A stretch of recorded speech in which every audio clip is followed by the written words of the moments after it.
evening, ladies and gentlemen. Thank you all for attending tonight's Board of Education meeting. If you could all kindly stand for the Pledge of Allegiance.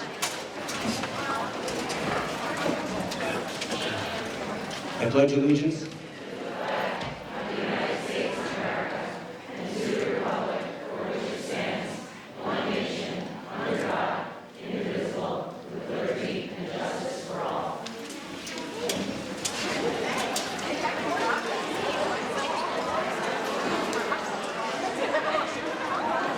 let the record reflect that all board members are present, with the exception of Mr. McGinnis, who I think will be joining us. Scratch that. All board members are here. All right, ladies and gentlemen, just a reminder, those of you who wish to speak during the public session, you need to have your card filled out prior to the first speaker. We again have 2 podiums up. We'll call 2 people down at a time. And one will speak, followed by the other. I also want to just acknowledge that February 11th is P.S. I Love You Day. I've heard from so many schools, principals, students, staffs, administrators, just how wonderful of a cause this is. It's really impressive to see how this community has come together for this. And I'm very much looking forward to seeing the Sea of Purple throughout the town of West Islip. At this time, I'd like to offer anyone to come up and speak on behalf of an agenda item. Okay. Oh, we have one.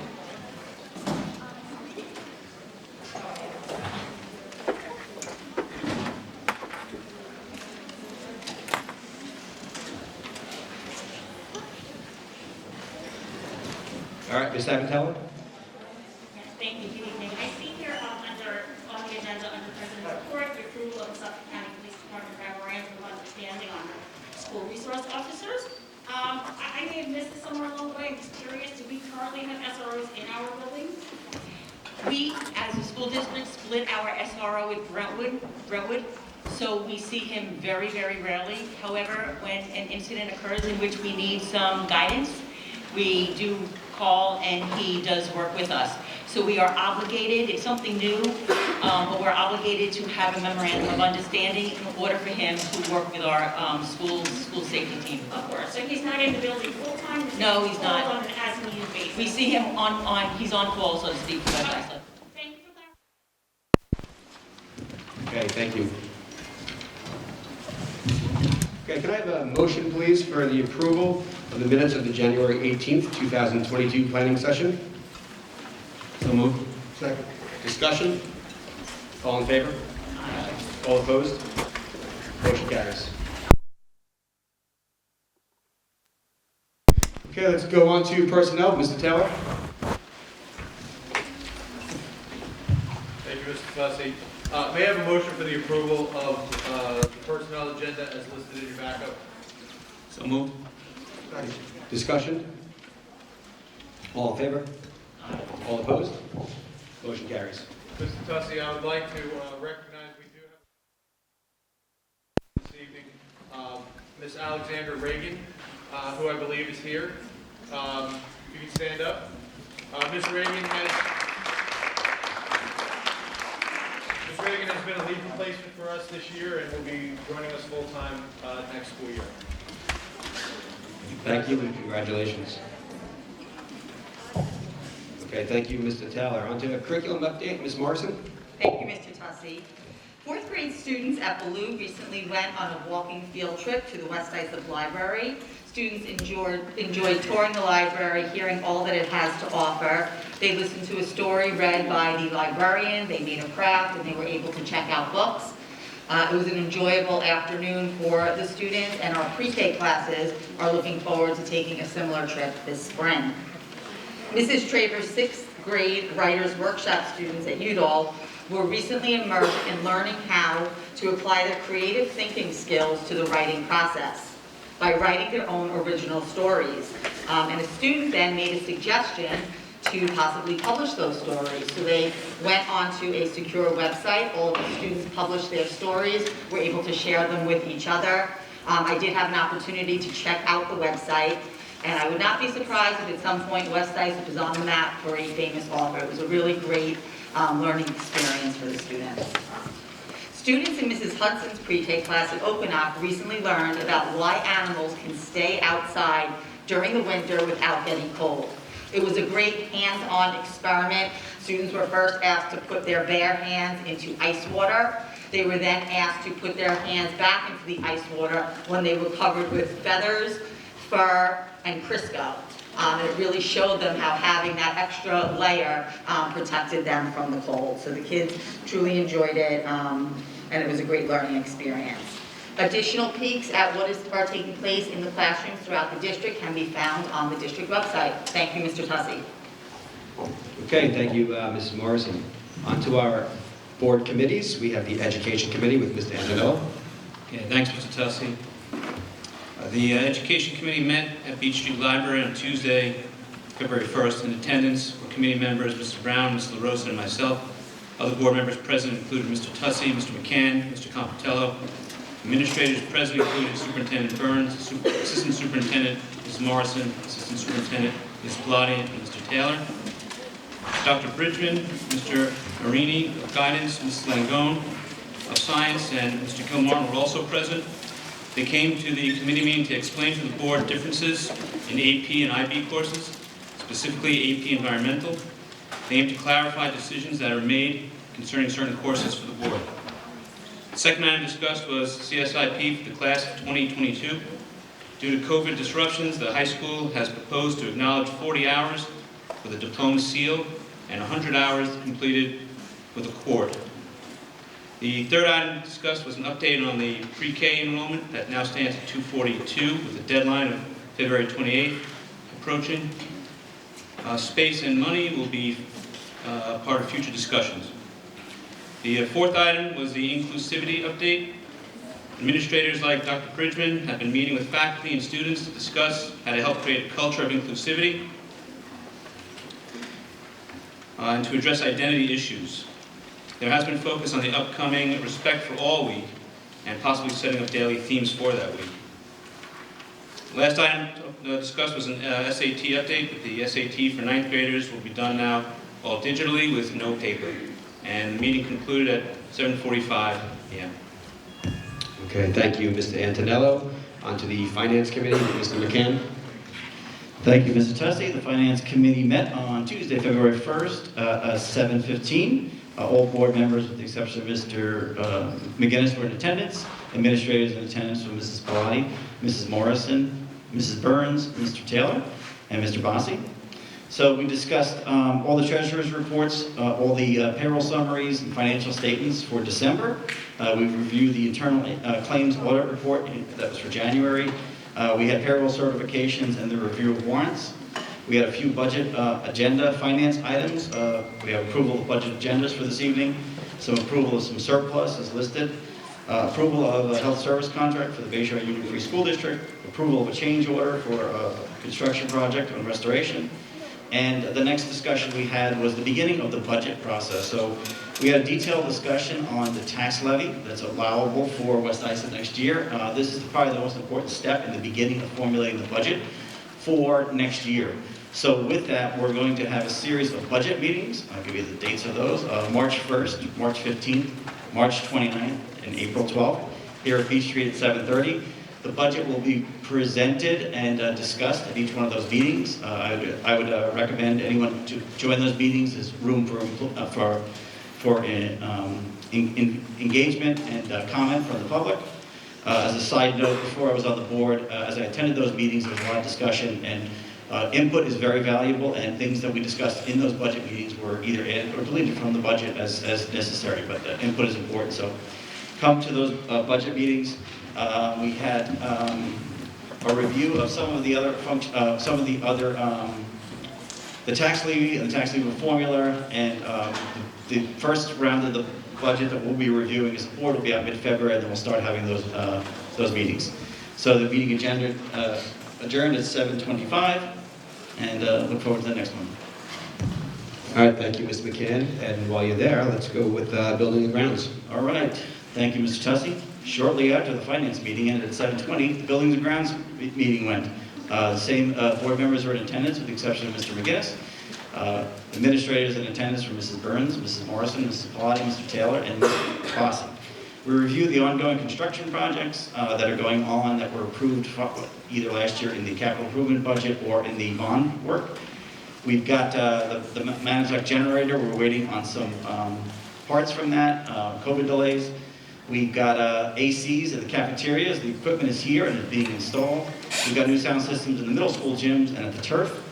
Solar project, although we don't need it with 25 inches of snow seemingly, on Saturday is underway. Bayview and Manitowoc, or Bayview and Okanagan are 90% completed. Manitowoc's 80%. Blue is 20%. We have not started producing power yet, but we look to start producing power in the near future. We'll start to drop our electric bills as part of this project. Capital projects for 2020 are being proposed. We do have a capital reserve budget that was voted on a couple of years ago that we set aside money. We propose projects that we can enhance the district with that'll be voted on in the May vote. So part of the discussions that are in those budget committee meetings, presentation meetings, will be just that. Those projects can be discussed and debated as to what we need. So again, I would encourage you to come there because anything that we spend money on the capital budget from that reserve will come from there. We had we discussed the Messeret lot being used by a vendor in town, so we've had a discussion with that vendor not to use the Messeret as a parking lot. High school elevator needs to be repaired. We've got one that's working. We've got one that needs some repair. We also discussed potential improvements that may be needed in the buildings that we do rent, so that's further discussion is needed on those. We've got our Messeret committee starting February 16th, as the members who were selected for that committee received emails. We'll have two sessions to try to accommodate both groups, one from 9 to 12 in the morning, and the other, I believe, from 6 to 9 in the evening. So that will be the discussion that will start to formulate later around options that we could use or propose for the Messeret building that will be presented to the board. So that'll be a series of meetings hosted by an independent moderator, really just to get input and ideas and come back and do some work as to with the feasibility of any of the ideas that we come with. So it'll be a full effort that sends recommendations to the board for that. So we're happy that starts the 16th, which is coming up pretty shortly. So the meeting adjourned at 7:45, and look forward to seeing everyone at the budget meetings and the Messeret meeting. All right, thank you, Mr. McCann. On to the Special Education Committee with Mrs. Brown. Thank you, Mr. Tussey. Good evening, everyone. The Special Education Committee met on February 2nd at 8:30 a.m. via teleconference. In attendance were myself, Board Member Ron McGinnis, Assistant Superintendent of Curriculum and Instruction Joan Morrison, Director of Special Education Jean Dowling. We discussed updates to student placements. We were informed that annual reviews were currently being scheduled. The meeting adjourned at 8:45 a.m. Thank you. Okay, thank you, Mrs. Brown. And finally, the Safety Committee, Mr. Compitello. Good evening, y'all. The Safety Committee met on the 18th of January at 18:30 hours in the Beach Street Middle School Library Community Center. Those in attendance, Mrs. Burns, myself, Ms. Morrison, Ms. Pilati, excuse me, Mr. Taylor, Dr. Bridgman, Mr. Ryan, Mr. Marquardt, Mr. Mullins, Mr. O'Farrell, Mr. Bossi, and myself. Items discussed. Agenda. The blue light system is just about up and operational, 99% ready. We discussed camera maintenance throughout the district. We have 400 cameras in operation and require constant maintenance. Door strikes are also addressed. The high school classroom vaping problems. Need for more education on vaping and the problems that go along with it. We also discussed there was a high school incident on the 10th of December. There was a false report about a possible security problem in the high school. And the flood of people coming down Lions Pass, which would cause the problem is there was a problem getting ambulances or police cars down there, so we need to work on that a little bit. And that's about it. We secured 1920. Okay, thank you, Mr. Compitello. Financial matters, Ms. Pilati. Thank you, Mr. Tussey. The treasurer's report for the month of December had a beginning balance of $49,582,709.63 and an ending balance of $42,320,438.87. May I have a motion for the approval of budget transfers 4130 through 4132 for the general fund and 4128 through 4129 for the capital fund? So moved. Second. Discussion? All in favor? All opposed? Motion carries. May I have a motion for the approval of surplus Spanish textbooks at Beach Street Middle School and biology textbooks at West Islip High School? So moved. Second. Discussion? All in favor? All opposed? Motion carries. May I have a motion for the approval of a health services contract for 17 students at Bayshore Union Free School District for a value of $17,307.87? So moved. Second. Discussion? All in favor? All opposed? Motion carries. May I have a motion for the approval of a change order from Mount Olympus Restoration for work done at the West Islip High School in the amount of $20,000? So moved. Second. Discussion? All in favor? All opposed? Motion carries. Thank you. Okay, thank you, Ms. Pilati. Okay, we have a motion of approval of the Suffolk County Police Department Memorandum of Understanding regarding School Resources Officer. So moved. Second. Discussion? All in favor? All opposed? Motion carries. Can I have approval of the revised school reopening plan, 2021-2022 school year? So moved. Second. Discussion? So, Mr. Tussey, that relates to updated isolation and quarantine guidelines. Additionally, we've added language that provides for the district to move to a mask optional environment without any further action from the board once the mandate is lifted. All in favor? All opposed? Motion carries. Can I have approval of the Teamsters Local 237 Clerical Memorandum of Agreement regarding the negotiated agreement? So moved. Second. All right, so the district reached an agreement with the West Islip Secretarial Unit. The new unit contract is effective July 1st, 2021 through June 30th, 2025. Some of the highlights of the four-year agreement include salary increases in accordance with the state levy growth factor with a minimum of 1% and a maximum of 2%. 2 new steps will be added to the current 12-step salary schedule. Employee health insurance for those who contribute 10% will be increased to 11% in year 2, 11.5% in year 3, and 12% in year 4. Those employees who contribute 15% will be increased to 15.5% in year 3 and 16% in year 4. Upon retirement, the number of accumulated sick days that an employee can cash out increased from 120 days to 150 days. And the 4 longevity steps of years 12, 16, 20, and 24 will be increased from $900 to $1,100. All in favor? Aye. All opposed? Motion carries. Okay, and one last item here.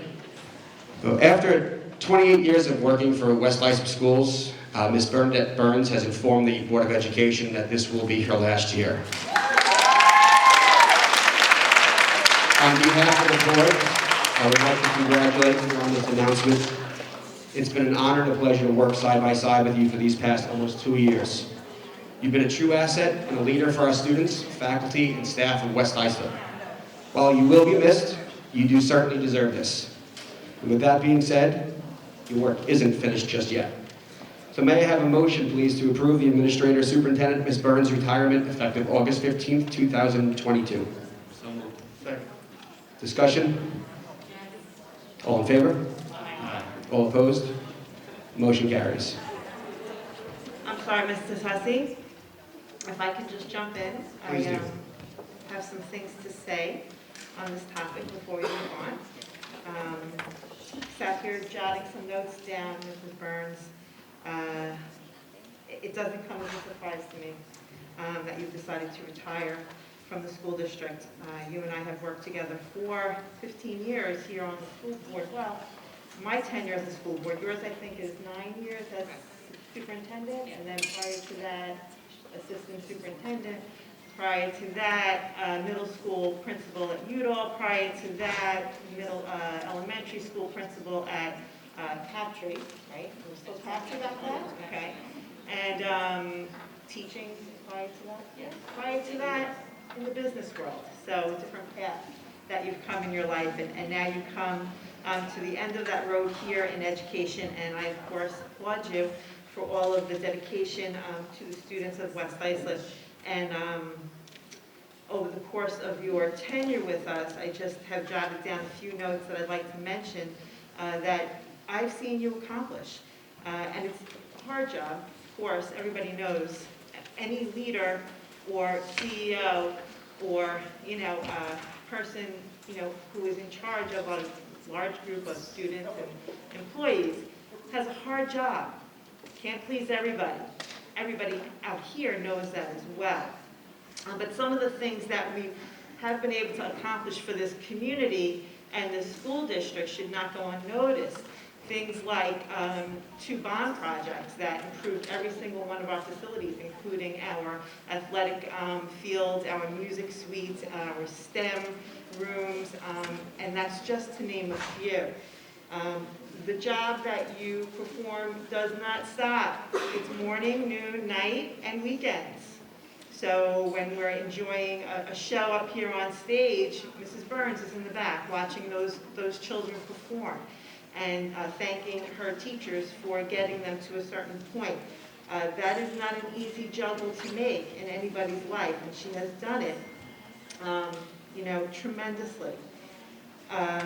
You can find her at the Color Run. You can find her at our Pause Not-for-Profit Education Gala, where we are honoring community members and raising money for our students. Again, she does these things because it is her job, because it is also her love of education, and that is the truth. Last night, I gave a lecture to my students, who I teach college at night, and the theme of that lecture was, why do you want to go into education today, right?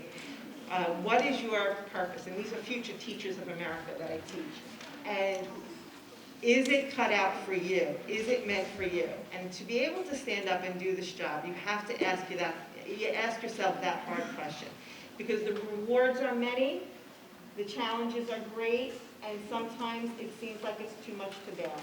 I, again, thank you very much for giving us our first Blue Ribbon High School, overseeing, the increase and improvement in our STEM program for girls and boys, and for even, we had Science Intel winners under your tenure, so much. I don't even think I could sit down and name everything. I wish you, I thank you, I wish you good rest, good wine. She's a red wine drinker, so if anybody's passing by, bottles came. And a good life. And I look forward to celebrating you. I know this isn't the end, and it's going to be a long goodbye, but that's just the beginning. So thank you very much, Mrs. Burns. I appreciate it. Thank you.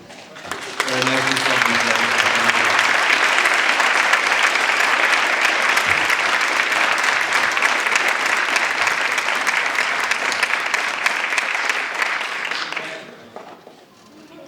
Okay, on to your report, Ms. Burns.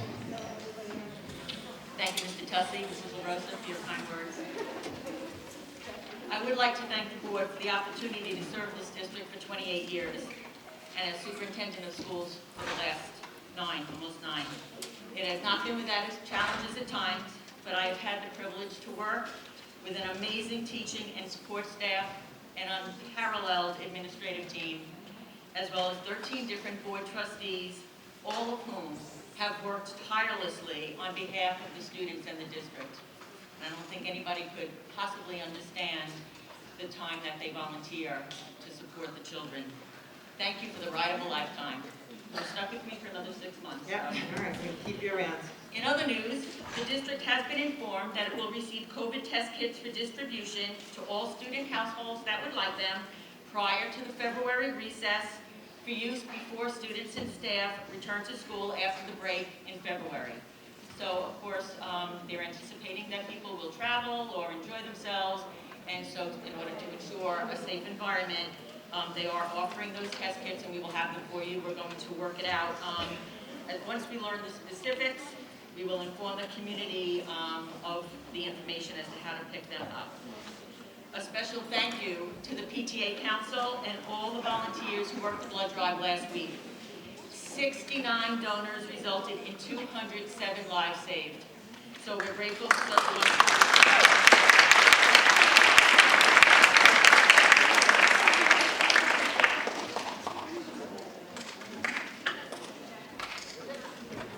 All right, thank you, Ms. Burns. All right, I guess at this point in time, we're going to move into the public session. Once again, One more thing, if you don't mind, Mr. no, not at all, Ms. Larson. On notice and reminders and other board member information. I did want to take a moment and acknowledge PS I Love You Day, lovely shirt that Mr. McCann is wearing, everybody will be wearing next week. And the reason why I want to pause and talk about that is because PS I Love You Day was started, many of you know, by Brooke DePalma, a former student here in West Islip.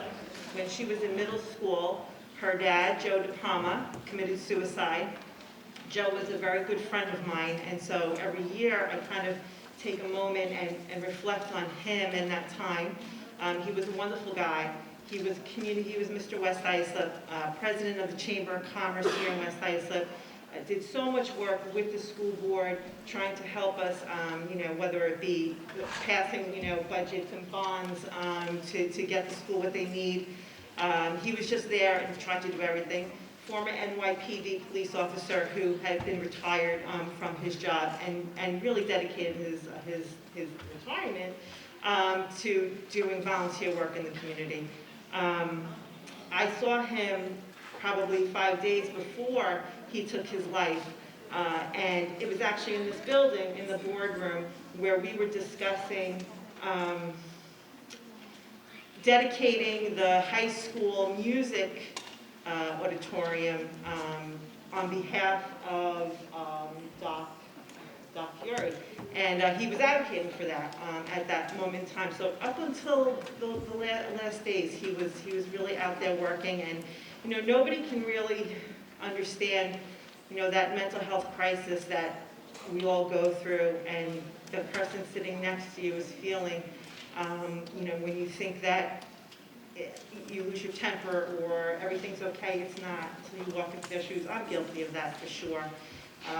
Hot-headed, known to fight with my fellow board members and my superintendent at times, and have to take a deep breath and reflect. So I hope that you can all celebrate that day and understand really what it is about.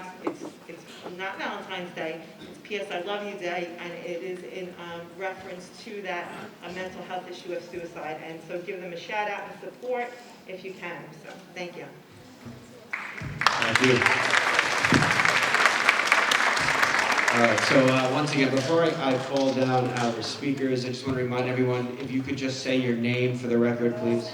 That would make things easier for our recorder. We're going to bring two down at a time. Our first speaker coming over here will be Juliana Perasmo, and over here we'll have Frank McConaughey.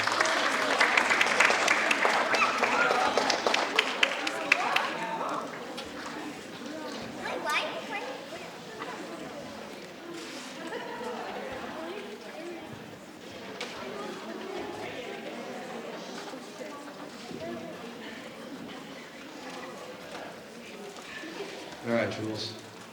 Could you just state your name for the record, please? My name is Juliana Perasmo. Can you make sure that the microphone is on? All right, thank you, Jules.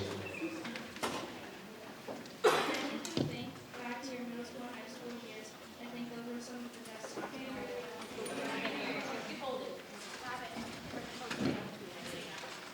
I bet you can think back to your middle school and high school years and think those are some of the best times in my life. Unfortunately, we won't have those same memories as you. What we remember is fear, uncertainty, and unpleasant conditions brought about by political forces. We remember the freezing classrooms and our teachers refusing to shut the windows or let us move our seats. We remember not being able to see our teachers' faces and the fear of being singled out if we needed a mass break. We remember eating lunch in classrooms and hallways We will not have memories of an elementary school graduation with our peers and our first ever teachers who made such an impact on our lives. At this point, I'm sure everyone in this room knows more people that have had COVID than hasn't with this mask mandate in place. Most children that are wearing masks and not even wear them properly. Also, do you feel the risks of COVID, essentially a flu, overweight, and impact on learning and psychological development? Wearing a mask during gym could possibly have harmful effects on breathing. The masks that we wear have been proven to not be effective, so what logical reason is the school mask mandate in place? A cloth mask from Amazon is not an effective way of preventing an illness. So as I said before, is the risk greater than the long-term mental effects on us? All I'm asking for from you today is for you to support us and help us to fight for normalcy. So, Julia, before you go back,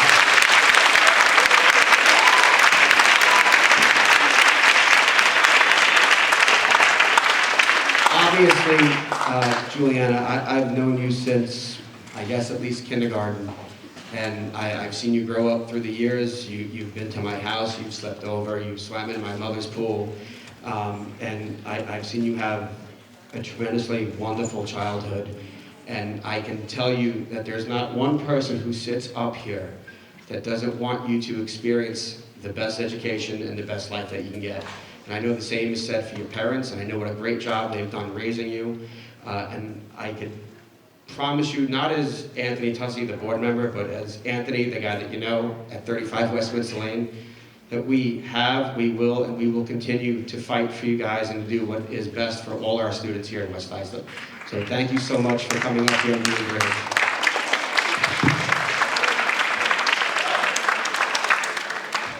Okay, and before we get to Mr. Mercante, coming down next, we'll have Brendan Curley.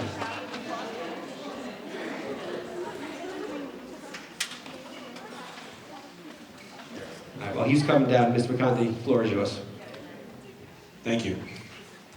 Good evening. I just want to remind all of you that when you put politics and financial arm twisting ahead of your relationship with the community and the students that you are supposed to serve, you are engaging in a betrayal of trust and ethics that each and every one of you swore to uphold. Last week, my children had one day of normalcy in school.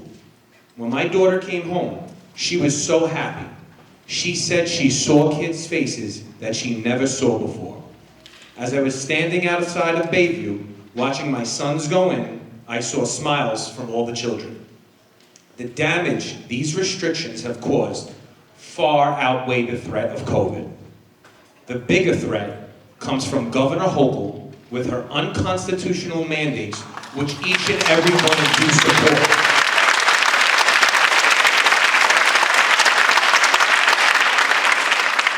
School has become a physically, spiritually, and an emotionally unsafe for our children. They have been made to feel that if they don't wear a mask, they are a danger to others. You talk about diversity, equity, and inclusion. Last week, any child that showed up without a mask was segregated. Our kids just learned about Martin Luther King Jr. I wonder what he would have said and thought about that. Wearing masks for 6 to 8 hours a day, social distancing and testing have created an epidemic of anxiety, depression, and fear in our children. This must stop. None of this is necessary anymore, and the data and science prove it. Our kids are all getting together outside of school and playing together as kids should do.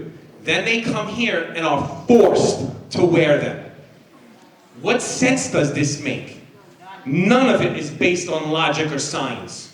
Arkansas, Iowa, Florida, and Texas have all passed laws that prevent cities, counties, and school districts from mandating masks because they have followed the data, the science, and most of all have used common sense, as all of you should do.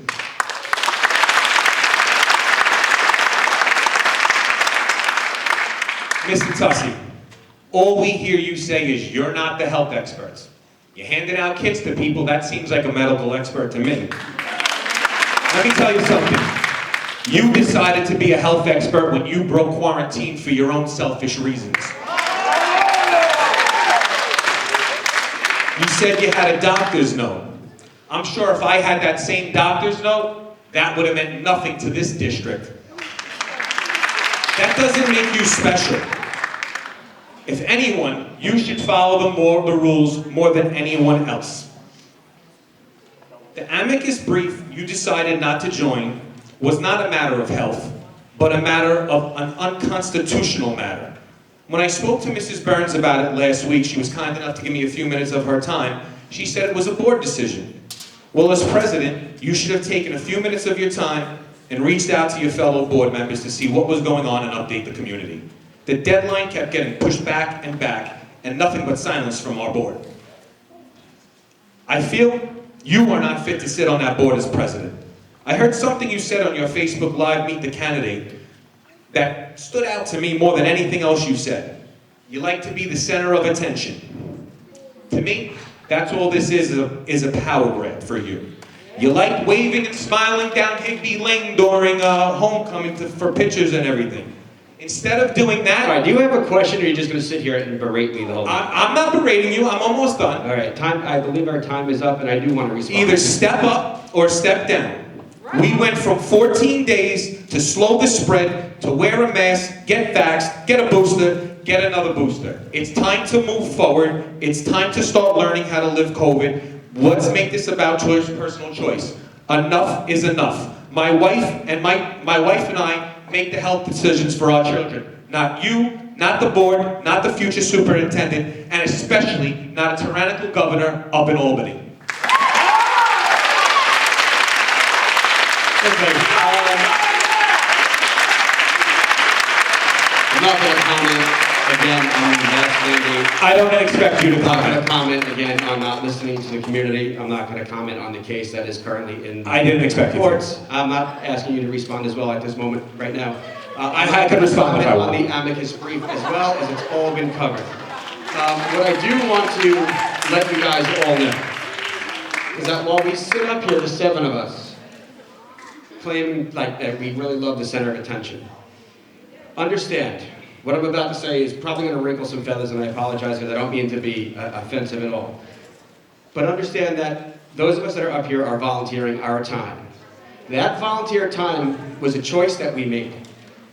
This choice that comes with threats of lawsuits, personal lawsuits. It comes with threats of protests in front of our houses. It comes with harassing text messages, harassing Facebook messages, hundreds of emails, many of which are difficult to all respond, so sometimes we do send out a copy and paste response. Obviously, public scrutiny, the exploitation of our children, but we do all of it because we care. And there are some things that you may not like the fact that we cannot control. Most of what you said is out of our control. And yes, I think it's safe to say that our government, in New York State specifically, has maybe put school boards in a very compromising and difficult position. But we will continue to do what we have sworn oath to do. And unfortunately, some of you may not like it, some of you will, as there are people on both sides of the party. But with that being said, thank you again for pointing out all of the difficulties each and every one of us are experiencing. So with that being said, I thank you, Mr. McConty, for your kind words. It looks as if Mr. Curley is not here, but we have Lisa Curley instead. I was supposed to speak before. All right, Mr. Curley, and while your wife is speaking, you can come on down.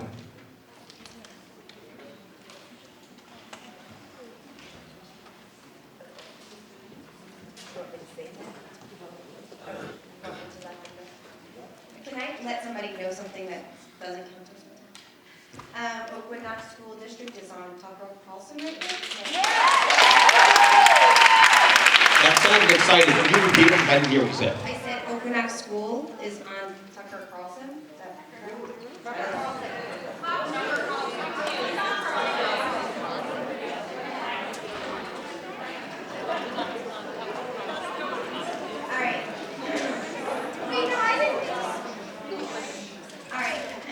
Anyway, we have been advising you since unconstitutional. We have begged, pleaded, reasoned, and emailed for months. Not only have you not listened to us, but you are violating the United States Constitution, the New York State Constitution, and multiple state laws. Your teachers and staff are practicing medicine without a license. The New York State Education Department Education Law, Article 131, titled Medicine, says, and I quote, "The practice of the profession of medicine is defined as diagnosing, treating, operating, or prescribing for any human disease, pain, injury, deformity, or physical condition." There is a reason why our nurses are prohibited from dispensing Tylenol when a child says they have a headache. They are simply not allowed to practice basic forms of medicine because they're not doctors. According to the FDA, directly from their website, and I quote, "The FDA regulates face masks, including cloth face coverings, barrier face coverings, and surgical masks as medical devices when they are intended for medical purpose." Medical purpose, I'm still quoting the FDA, just so you know. Medical purpose includes uses related to helping prevent the spread of COVID-19, end quote. So, since a mask is a medical device, nurses, teachers, staff, faculty are all not medically trained to prescribe or enforce mask wearing simply because they're not licensed to do so. Since when are any teachers or staff qualified to give medical advice to children or even comment on their own medical status, take a poll about somebody's intent, or treat the children like they're diseased? When has a teacher or a staff member ever wanted to take on such a liability? On multiple occasions, this board has said they refuse to take a stance medically. However, each time you force a child to wear a medical device, give the nonverbal cue that we get all the time, my daughter gets that like 15 times a day, or correct their mask wearing in any way in order to participate in their education, that's what you're doing. You have even threatened us with truancy if we don't comply. Thank you. Okay, thank you, Mr. Curley. Before Mr. Curley speaks, I'd like to call down Lisa Mercante. She'll be up next. Mr. Curley? With that, with everything she just said, I hold in my hand all the violations that the district is violating, whether it be constitutional rights, New York State constitutional rights, state law. I'm here today to serve you with a letter of intent to file against your liability, insurance, and your performance bonds. Each of you swore an oath to uphold the Constitution. Each of you swore an oath to uphold the Constitution of the United States and the Constitution of the State of New York. The state requires that you carry insurance, that you will faithfully uphold the oath that you swore to. You have failed that oath, and you are following unlawful orders from the governor. You will be held liable. You have 5 days upon receipt of this notice in my hand to correct these violations at all schools in the West Islip School District. This includes the following: halt all enforcement of policies that require mandatory masking or masking without parental consent. This includes coercing the teachers to wear masks as well. Stop coercing all forms of COVID-19 propaganda concerning how dangerous this is to our parents and our grandparents and peers. End all current and future vaccine clinics and testing on school grounds. Stop requiring students, parents, or teachers to obtain a negative COVID test in order to access the school buildings. And lastly, renegotiate the contract with the state regarding ARP and ESSER funds to allow the adoption of these policies or give the money back.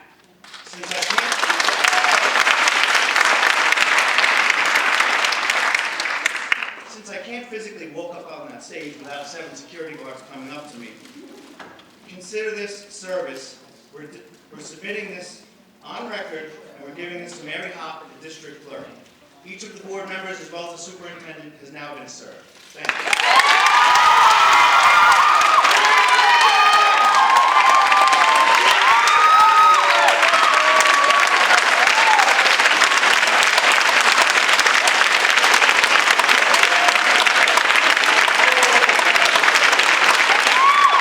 Okay, Lisa Mercante is next, and while she is getting ready, we have, if I mispronounce your name, I apologize, Suzia Klusek.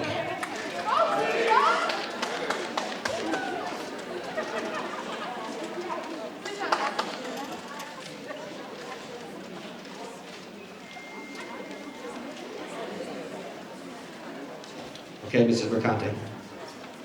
Good evening. I wanted to share my experience I had at daycare with the principal, Mr. Mullins. I decided yesterday I was going to surprise my boys and take them out for lunch, as I've been doing lately. I was shocked as I pulled up to the school to see the kids.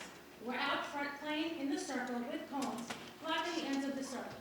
I said to myself, no security issue here today. Mind you, all these kids and only one security guard out with them. I proceeded to walk in the school, upset as I was to see this.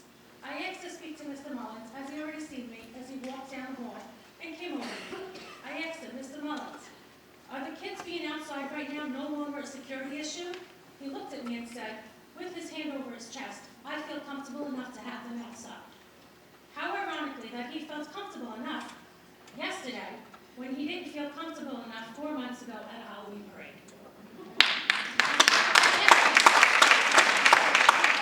I asked him what the difference was. He told me, well, that was 4 months ago.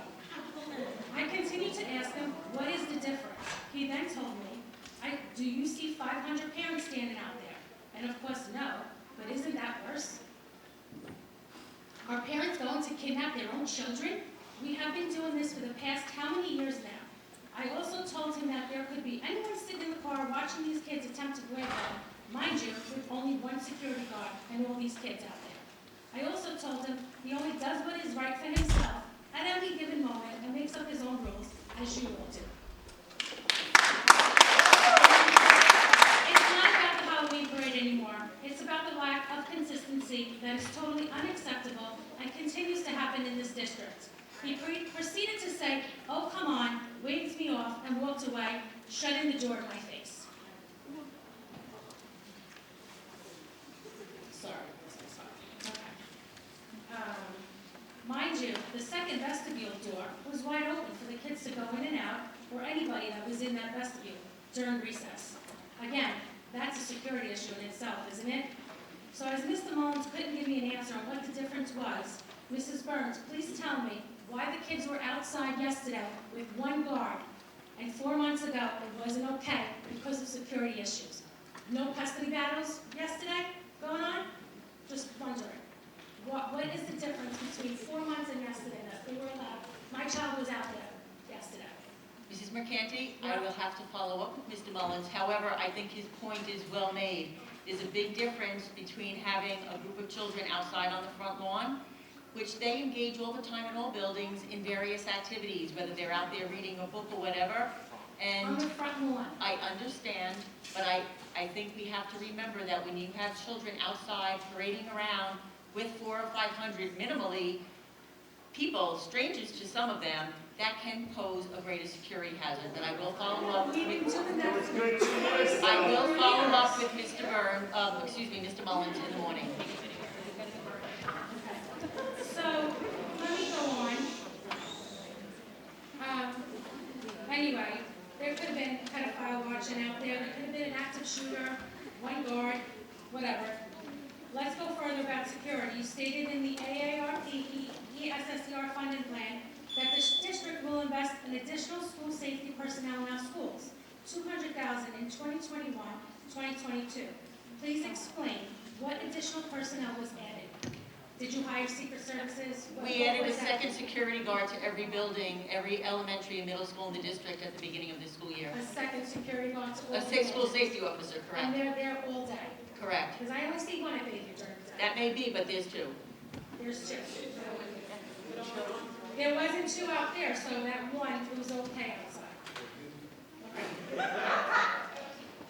All right, so on the district plans on investing further, going further, 2022, 23, is there a breakdown exactly? Because it does say that 2022, 2023, you're looking to spend $241,000 on what type of security, what personnel in the upcoming year? It's very vague, there's no breakdown. The cost is related to the personnel costs for the security guards, the additional school safety officer at each school for the next 3 years. It's the same school safety officers for those 3 years. Okay, so one security guard added to each school costs over $200,000. Are you hiring?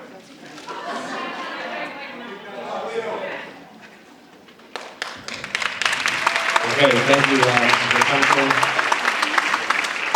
Who's second? Am I saying that correctly? All right, and right before you speak, I have a card. It only says Deborah. So Deborah, if that was you who filled out, you would be next. Hi, my name is Susha Klusak. I'm in 8th grade and I go to Beach Street. I came up here to talk to you about what I experienced these last 2 weeks. On Tuesday, masks were optional. About 75% of the school district did not have masks on. This proves that everyone who wants parental choice is not in the minority like we've all been told. We're actually in the majority.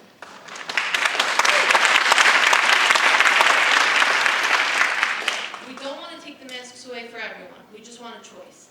I can tell you that it was the best day at school I had in a really long time. For the first time, I didn't have a headache. This just goes to show how much of a negative impact they have.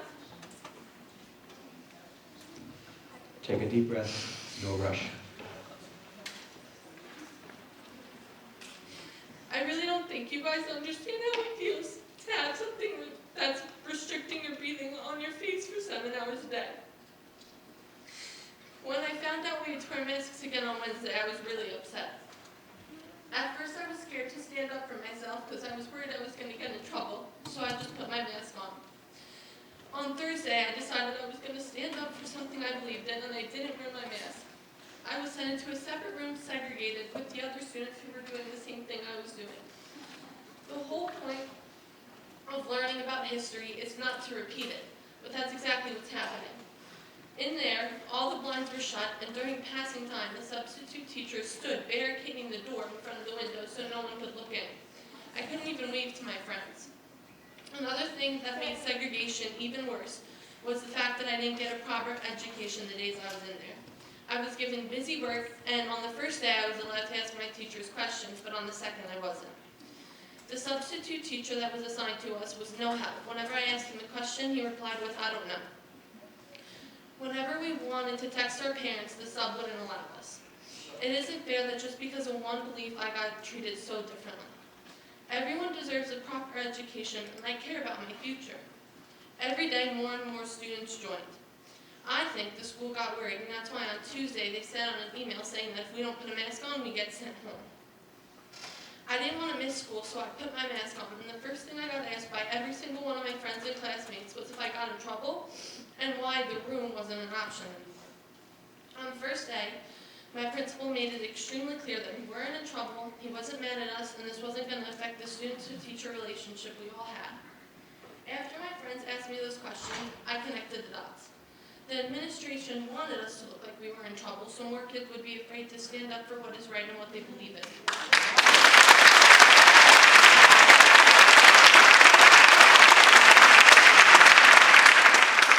The way we were treated was horrible, and we aren't done fighting. We may have won this battle, but the war is not over just yet. We, the students, will win the war. I really hope that all of you think about what I said and take it into consideration the next time you make such a big decision that mainly impacts us. Thank you.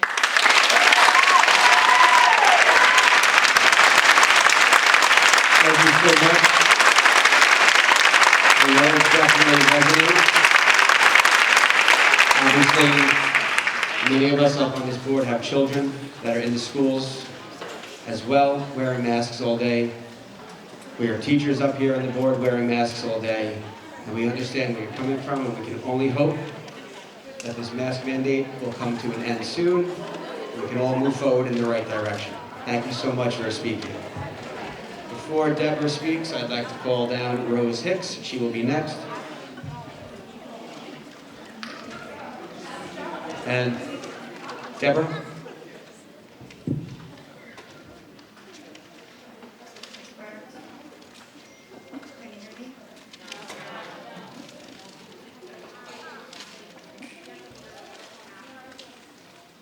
Can you hear me now? Yes. Thank you. Ms. Burns. The multiple kids gestured nasty salutes in the classroom and on the bus. Some kids attempted to hide it, bringing their arms down quickly when my child turned to look at them. Others did not hide it at all. Hail Hitler has been repeatedly said to both of my children. You should have been in the Holocaust. I think your family needs to take a shower. Your grandmother should have died in the camps, and this was said to my child immediately after their great-grandmother died. Students have drawn swastikas in the classroom and have put my children's names into Holocaust jokes. Body shaming, being ugly Jew, stupid Jew, mutant Jew, in the hallways. Threats of violence, both inside of the school and online by West Islip students. Threats of being beaten up by multiple kids, a desk shoved into my child's stomach, my other child chased with a knife. We have had to call the police multiple times, including the time our fence was kicked in during Hanukkah. I had hung multicolored stars, lights in our windows, because Hanukkah is the festival of lights. There were broken alcohol bottles thrown on our property, and I noticed there were more down the street. I followed the trail of broken bottles and random footprints on people's fences, but ours was the only one kicked in, all the way to Westbrook Elementary, where a swastika was painted. The officer who responded refused to report it as a hate crime. F. The Jewish faith was also spray painted behind the laundromat on Union Boulevard. I called your office, Ms. Burns. I called your office multiple times, only to be told that I had to deal with the school staff first. Well, I have a list of assistant principals, and teachers who insisted that the bullies didn't know what Nazi salutes or anything else means, and suggested to put my child into a different school, which falls into the category of victim blaming and only traumatizing my children more. The bare minimum was done by the staff to address the situation. No real consequences were dealt out to those students to think twice about anti-Semitic bullying or bullying in general. The bullying continues. Even in chorus class, a student told another student to sing the Hitler song to my son and proceeded to sing in German. And now, if this isn't enough, not only are we dealing with rampant anti-Semitism, but also LGBTQ bullying, as my oldest has come out, and they all of the LGBTQ friends constantly ignore bullying within the schools, at the football games, taking a walk to Dunkin' Donuts. They had to flee the fair out Our Lady, Our Lords. I called the church, and the church was silent. I called them to ask for help so they could speak on kindness and inclusivity. My children can rarely go to school, without being taunted or harassed. My youngest now being bullied because their sibling is part of the LGBTQ community. Eventually, I stopped relying on the school. I sought out some of the parents, and what I found were ignorant parents. The education system is failing, and boy did it show at the December 2021 BOE meeting. The purpose of a public education in a public school is not to teach kids only what the parents want them to be taught. It is to teach them what society needs them to know. A speaker who was bringing to light the severe bullying in this school district mentioned DEI. And as soon as she mentioned it, there were gasps of horror from a group of parents attending the meeting. Gasps of horror at the mere mention of diversity, equity, and inclusion. And the gentleman on the board, the gentleman to your right, responded responded that you would look into the reason for why the speaker felt like the bullying was happening. Did you not hear the gasps to DEI? I mean, that's a red flag right there. Apples don't fall far from the tree. Ignorant parents, ignorant kids. I recently sat in a room with numerous kids in the LGBT community and heard heartbreaking stories of being bullied and the depression and anxiety and suicidal thoughts and attempts it has caused. It was nearly unbearable to listen to, especially because one of them is my own. Bigotry was on full display at the last Bow meeting. Thinly veiled in a twisted form of religion, a woman declared that bullying will never end because the victims chose to be labeled as a different group. If we would just stop labeling, she said. How many flags can we put up? There's not enough room, she said. God loves all children, she said. And then requested a day of prayer for a public school. In a few short sentences, she succeeded in victim blaming, stating ignorantly that LGBTQ identities are chosen. Tell me who would choose to have an identity that is constantly struggling under oppression, an identity that is unsafe. She revealed her disdain for pride flags, all-inclusive flags, saying there is not enough room for these flags. Translates to there is not enough room for you. You don't need to feel pride for who you are. You don't need to be validated and seen. I want to see you blend, conform in the name of my God. And this she said right after our speaker of an ongoing problem of harassment and bullying of the LGBTQ community, children, and the real risk of suicide. Hate speech veiled in religion, coming from an unevolved mind whose primal instinct is to kill what they don't recognize, to make disappear what is thought to be a threat of sheer ignorance. You allowed this hate speech to be said. Rage is what I felt, knowing that the kids and the adults of the LGBT community were listening to this. Listening, and apparently that was all that was heard by another woman was the request for a day of prayer. And how dare I interrupt while someone was speaking of prayer? Her ears and mine were painfully closed to the rest of what the other woman said and attempted to call me out for being rude, my behavior rude, and said nothing about their own group's disgusting response to being told that their Operation Shoe Drop evoked images of the Holocaust. Deborah, if I could just have you wrap up. I'm sorry, I don't want to be insensitive, one more but paragraph. if you could just wrap that up as quickly as possible. A response filled with flippant dismissal, laughter, and a mixture of those who denied that the imagery was done on purpose and those who acknowledged it and said it was done on purpose, which is it then? But let's not speak of the Holocaust because it's too hard. I am not asking anyone in this room to do better. I am not asking the board to do better. What I'm asking is for you to do hard, because we have been doing hard for years. Years. There are no real consequences. There are no follow-ups. What do you do? All right. Say to a child, I'm what do you going do to when you say see thank something? you. And Ms. Burns, I believe you said you will follow up tomorrow, personally, with a phone call, I assume? Okay, either Mrs. Morrison or Mrs. Burns will follow up with you tomorrow. I've heard that for years, and I have never once gotten a phone call. As a matter of fact, I think Ms. Morrison told me that last year. Okay, well, thank you. Okay, row 6, is it? And we'll bring down Veronica Galati. She'll be next. Thank you. Good evening. I want to thank the board members for their efforts to keep our children safe. My son was diagnosed with acute lymphoblastic leukemia at age 2. He had cancer before he could speak and was still in diapers. His treatment lasted for 3.5 years. He was withheld from school for a year. He spent years wearing a mask and isolated from others. He started his life with the threat of death hanging over him. Now his hair has grown back and his cheeks have color in them, and people think he's just fine. What they do not know is that his immune system is forever damaged. When you say, "My child, my choice," you don't realize how hurtful that is.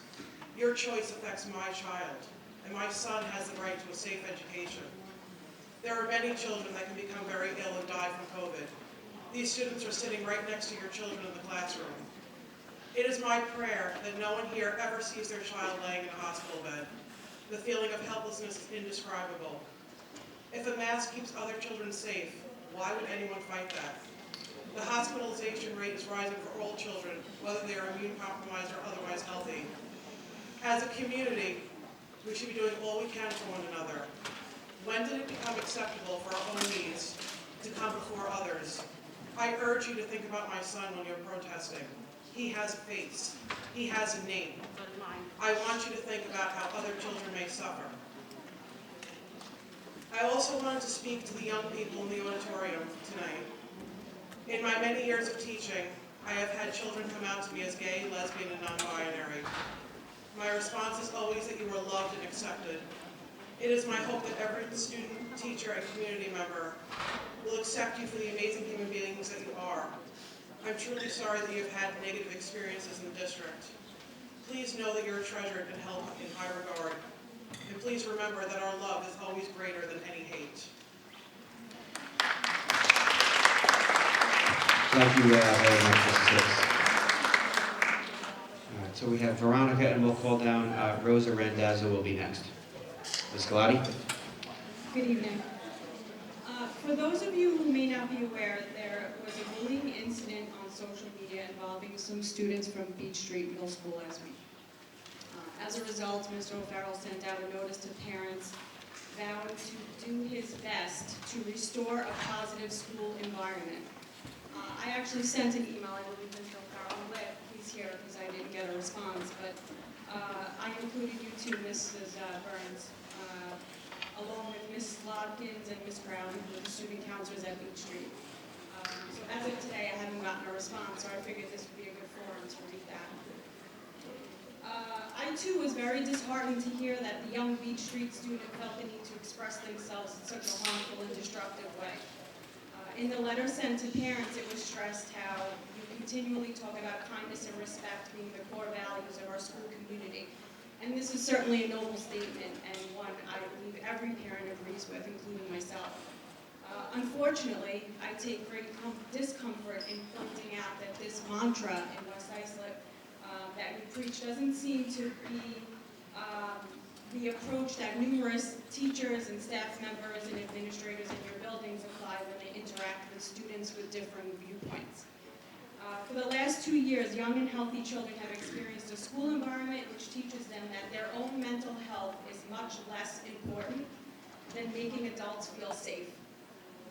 There are many students, including my own child, that have witnessed or been subjected to harassment and judgment based on their beliefs regarding mask wearing and COVID. I actually spent the better part of last year arguing for my child's right to a 4-minute mask break. Ultimately, it was a lost cause because the teacher didn't believe that in mask breaks and felt it was more important to update our students on a daily basis on how many COVID deaths there were. So our kids have experienced adults pushing their irrational fear on them as if they don't already have enough to worry about. And it's been an environment that tells them to never question authority or think critically, just follow whatever the people in charge tell you to do. I feel it's ironic to set such a standard for students, but it doesn't necessarily apply to the adults. Behavior that's not tolerated by students is oftentimes on full display by many adults who should be serving as role models to these kids. When adults are allowed to isolate, belittle, and embarrass students they don't agree with, why would you expect any different from students? I'm certainly not defending or condoning the hurtful actions of this student because they're clearly struggling with something. And they made a mistake, which children often do, and hopefully they did learn from it. It's very clear that the mental health of our children is in crisis right now. Suicide, depression are all-time high. Damage being done to this generation of young people will have a long-lasting and devastating effects for years to come. Leadership is an action. It's not a position. True leaders know the way and they show the way. Perhaps it's time for everyone to think critically and decide what side of history we want to be on. Because the future of our children depends.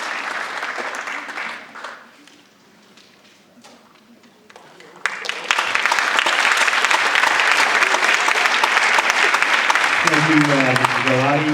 Before Mrs. Randazzo speaks, we have, next up will be Laura Fatiri.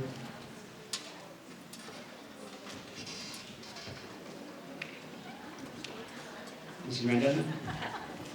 Hi. I spoke at another meeting a few months ago. Back then, I spoke about the possibility of a COVID shot mandate for our kids. I pleaded with you guys to fight for our kids if the vaccine became mandatory for them.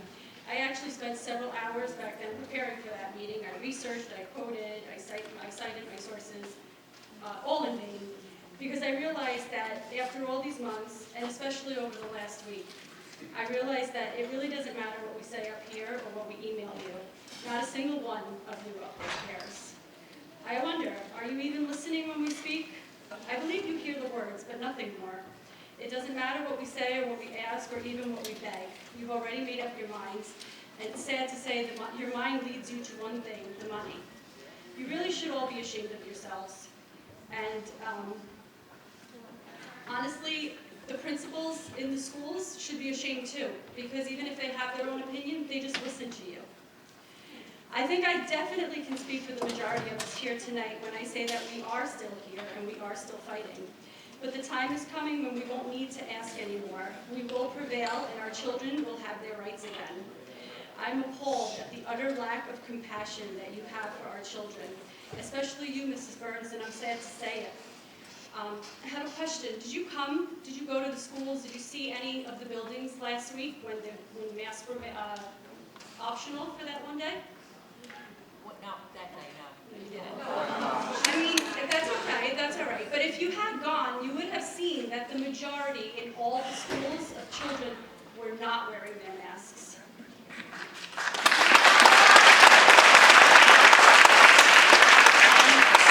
I wrote several emails last week to you and to the principal.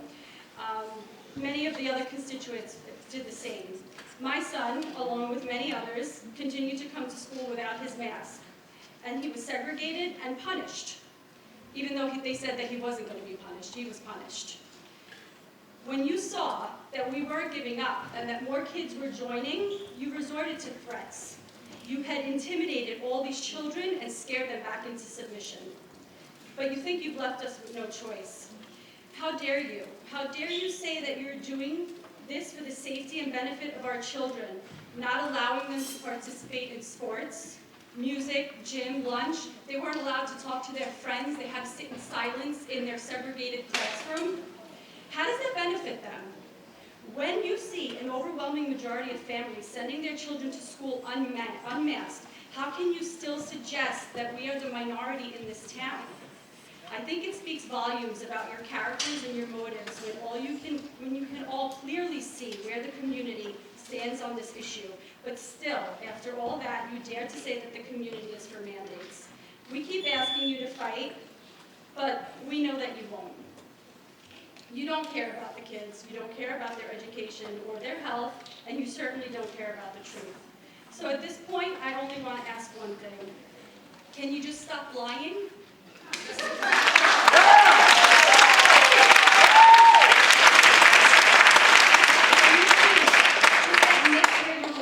Lie and be done with it. Don't pretend anymore. Mr. Tussey sent an email in response to, I know we talked about this, I just want to read the quote from what he said in the email about the meeting. He said, "The board appreciates receiving feedback from the community and considers all viewpoints when rendering decisions. In this instance, we have received correspondences from both sides of the issue, thus indicating some division in the community." Let's be clear, you don't consider all viewpoints. You don't consider any viewpoints from the community. You just consider your own viewpoints and the narrative. And most of all, the profit. But the day is coming when this is going to affect your families as well. Not about COVID probably, but there will be other things. COVID is the gateway to complete government control. And sooner or later, if we let them win, the control will catch up to you guys too. And I hope you remember this meeting when it does. I remember that you had a chance to fight with us and to try to get our freedoms back, but you did nothing. Thank you, Mrs. Mendez. Respectfully, I would like to remind everyone that the board did send a letter to former Governor Cuomo in June 2021 and to Governor Hochul in December 2021. So by no means have we ignored the community, nor have we failed to advocate. As far as saying that we don't care and that we're taking the money, all I can really respond is that you're categorically 100% wrong with that statement, and I thank you otherwise for your time. If I could just add something, Mr. Tussey. Last week when the kids went in without masks, my daughter is in first grade, and she has never been to school without a mask. I think, not for everybody, but I think the parents with the younger children, it's a little rougher than the older kids that can understand better. Maybe. But it was a good day for her, and she enjoyed school that day, and it was something different. And it hurt for her to have to put her mask back on the next day. So to say that I or any of us up here enjoy the masks or are in favor of the masks and don't care about the kids with the masks, it's just not true. All right, you could calm down. Thank you. Let Mr. Antonello finish. Yeah. So it's not true. We do care because we're talking about our own children too. And that's all I want to say. Can I respond? All right. Thank you, Mr. Antonello. We have Laura Viteri, and coming up next will be Aiden Tully. I'm sorry? Can I just respond? Our time is up. We have a lot more people that need to speak, but thank you. My name is Laura Terry, and I'm absolutely dumbfounded by Mrs. Burns and this board. I'm sure that many people have seen the letter dated 2/1 on social media and now also on Tucker Carlson. And my address and information was blacked out. The letter is addressed to my husband and I, and it's Mrs. Burns is at the header, and it's signed by Mrs. Maniscalco. The letter was a template and was used across the various schools in the district. The letter told me that my child was refusing to wear a mask and threatening us with New York State truancy law, which passively aggressively implies involving CPS. My 8-year-old daughter, Juliana, is standing up for what she believes in.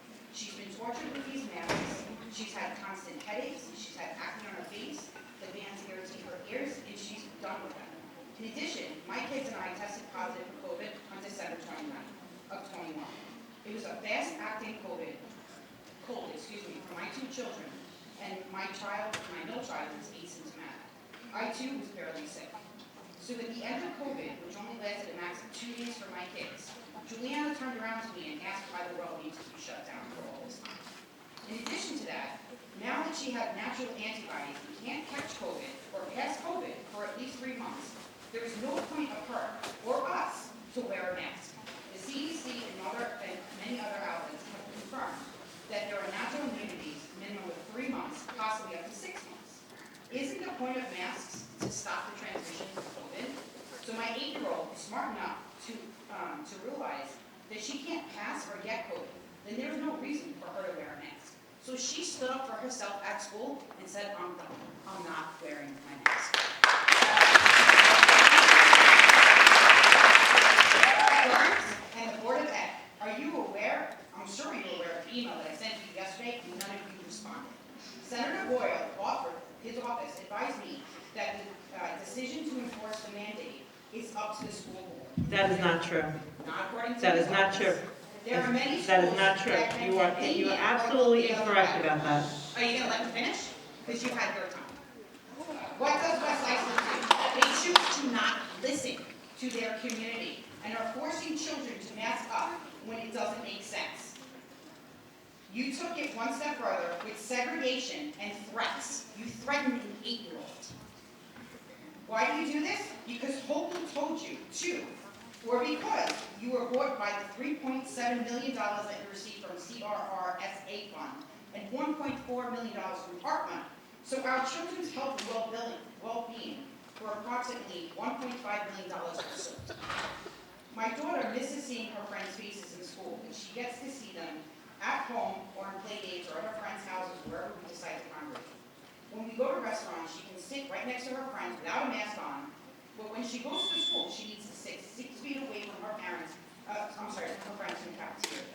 You are teaching our children on academics, but where does the common sense kick in? Clearly, this is lacking. Even the teachers are getting sick of this. So the majority of the parents, children, and teachers are done with the masks. But you, as the community leaders, are going to continue to fully enforce the restrictions placed upon the kids and double down by passively, aggressively threatening CPS. How many cases of COVID were a result of last Tuesday? Do you know? Zero. Right, so doesn't that speak volumes to the fact that it's not passing in classrooms?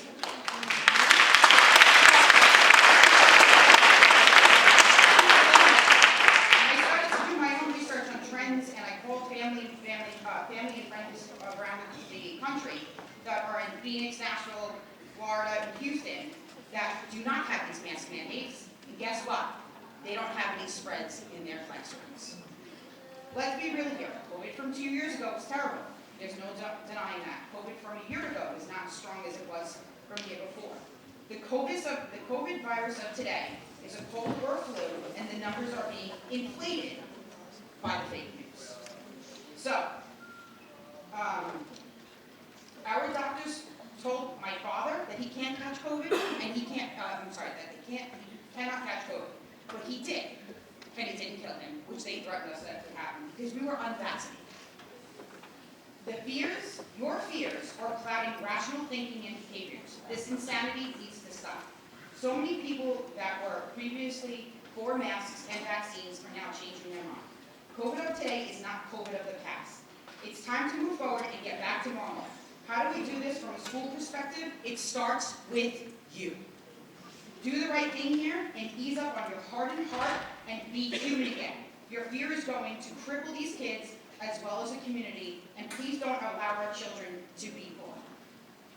Has anyone on this board, do you know who Margaret Bartlett is? Anybody? No, I can't speak for everybody, I do not. Okay, well, that's a problem. So you need to figure out who she is. She actually is an outspoken Board of Education committee member in the Locust Valley School District. So do you want me to spell her name for you? Because I'll be happy to do that right now. It's not necessary, but I'm going to ask you to wrap up, please. I am right now. Okay. Margaret is an outspoken and highly educated school board member, and she is someone that you need to listen to. Margaret partnered with the People's Coalition of New York. She fits all of the pieces to the crazy political puzzle that we're in, and she explains it well. It makes sense. It makes me sick to my stomach of what is happening above us. If we don't do something, we're all going to be in big trouble, especially our kids. There's a video that is 1 hour long, and if you YouTube SAPA Education January 2022, she is, that is something that will enlighten you. She's your fellow colleague. If you need the video link, I'll be more than happy to share it with you. She's exposing everything that is happening. You guys need to get in front of this. Please, for the sake of our children, do so. Thank you. Amy Kelly is next. Ms. Walrath, you'll be on deck. Hi, my name is Aiden Tully. I'm a 6th grade student at Grove Road Middle School. I'm here today to Aiden, can I stop you for a second? Could you maybe move the microphone down so I can hear you? Thanks, buddy. Hi, my name is Aiden Tully. I'm a 6th grade student at Grove Road Middle School. I'm here today to speak about the mask mandate. First thing I'd like to start at is when I'm in gym and I take my mask off to breathe, first things first, I have severe asthma and a rash on my face from these masks. I'm told to put the mask on. This is ridiculous. How do you expect me to wear one during gym? I really believe it should be our choice. I would also like to add, whenever I take my mask off, within a minute I get told to put my mask on. I think it's crazy. If I need a minute or two to breathe, I should be able to take a minute. I also just wanted to put this out there. One time I was in Dr. Markwood's office, and I was a little worked up and sniffling, and I pulled my mask down, and one teacher said, "My father has cancer, put your mask on." What does it need to say that to make to scare me? The last 2 years were stressful enough. Also, a couple of days ago, I was one of the students at Euro Road Middle School protesting the mask mandate. I went to the bathroom and was denied use of the bathroom by the teacher at the desk. I didn't get to use the bathroom till the next period. I just wanted to speak tonight and say I think the mask should be a choice. It's not fair. I just want my normal life back. Thank you.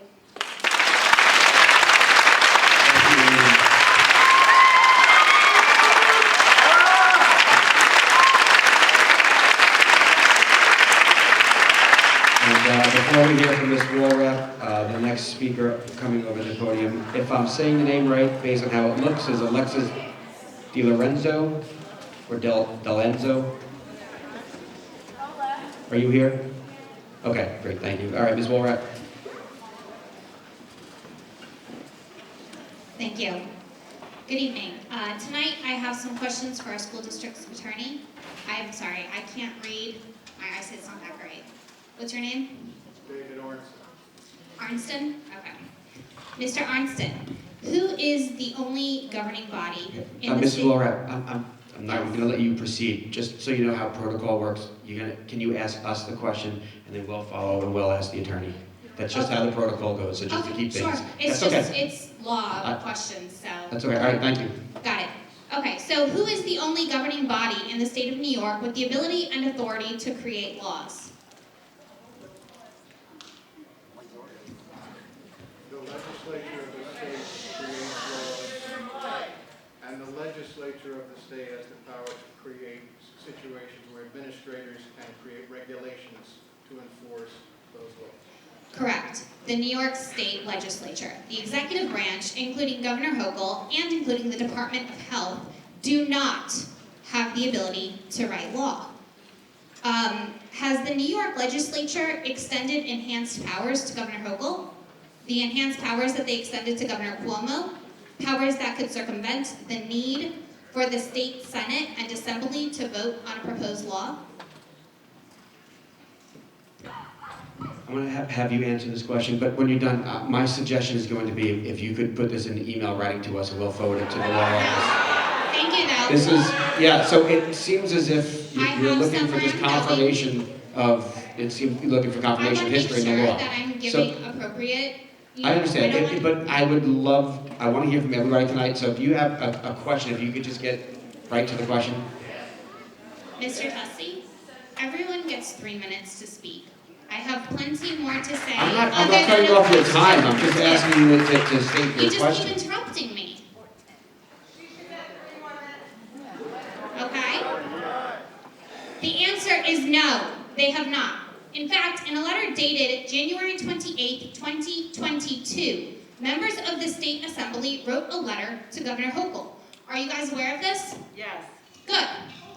Okay.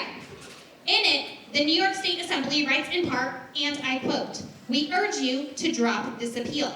We agree with Justice Radmacher that Regulation 10 NYC RR 2.60 semicolon 2.60A represents an end around the legislative process that is enshrined in Article 3, Section 1 of the New York State Constitution, which states, and I quote, the legislative power of the state shall be vested in the Senate and Assembly. As duly elected members of the State Assembly, we believe that the power to entrust the Health Commissioner to impose such mandates lies with those elected by the people in the Senate and Assembly, not appointed commissioners. It goes on to state that Governor Cuomo requested and received enhanced powers that ended in June of 2021, as we're all aware, before Governor Hochul took office. Then the letter states, and I quote again, absent express authorization by the legislature, neither you, as governor, nor the Department of Health possess such powers. Governor Hochul seems to be fond of using other words and definitions to circumvent the law and the legal scope of her powers. She has actually called this mandate a determination. A determination is not a law. Our school board president and superintendent have repeatedly claimed they are following the law. It's not a law. It is excruciatingly clear, however, that this is simply not true. Everyone thinks they can play word games, but the reality is that this has all been unconstitutional. The dominoes are beginning to fall. When the dust settles, the West Islip Board of Education will be standing on the wrong side of history. Since Justice Rademacher ruled that Governor Hochul's mandate is unconstitutional, brave children have stood against tyranny. They have stood for their civil liberties, and they have stood for their constitutional rights. Children as young as 5, including my 6 and 8-year-olds. These children are more courageous than most adults in this room. West Islip School's response to their bravery was to segregate them, isolate them, take away recess, and take away interaction with their peers. I was terrified that my children were going to come home from the day that they stood up and say they hated it. I was so anxious the entire day they were in school that it was going to be awful, and that I would have urged them to stand up for something that was going to come back and hurt them. Amazingly, in spite of all the ways these schools punished these kids, they got off the bus that day and they said, "I can't wait to do it again tomorrow."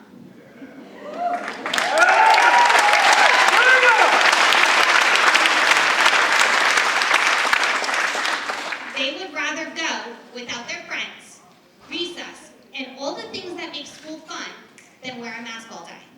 That should speak to the state of children's mental health. In the end, our district chose to deny them the right to a fair and appropriate education if they are unmasked, and threatened their parents with truancy and CPS. Way to put West Islip on the map, and I mean that literally. As always, our Board of Education is not truly advocating for its community. You are not advocating for our children. You drag your feet while 20 other districts trailblaze and forge the path for you. Mr. Tussey, you were quick to tout the 2 letters that you guys have sent, while dozens of other school boards across Long Island have sent letters before you guys finally did. Okay. I'll leave you with a final quote from President JFK that applies not just to our board members, but to every single person in this room. If not us, who? If not now, when? Okay. I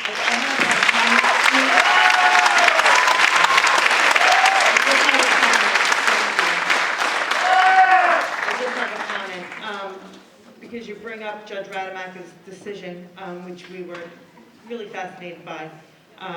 The day after that decision, this board voted to allow the masks to come off. We voted on that. Excuse me, please let me finish, please. Not every school district on Long Island did that. I think it should illustrate that we're waiting for the ability to take those masks off. We are waiting for it. We changed our policy tonight. Did you hear that policy get changed? So that we don't have to go back to the policy book and change that policy once that decision is reversed, okay? Excuse me. The day Judge Rademacher took those masks off, so did we. The next day, the appeals court, second department, stated and said you had to put them back on. We have to follow that, along with 172 other school districts in New York State, right? Every school district right now is still wearing their masks, correct? So I'm just asking you to see that where we did fall in this process, besides the 2 letters that we wrote, okay? And I understand that you wanted more advocacy for us, and we've heard so much about the masks coming off. I hate them. Everybody on this board hates them, okay? But we've also heard from people who are really, anxious about those masks coming off. So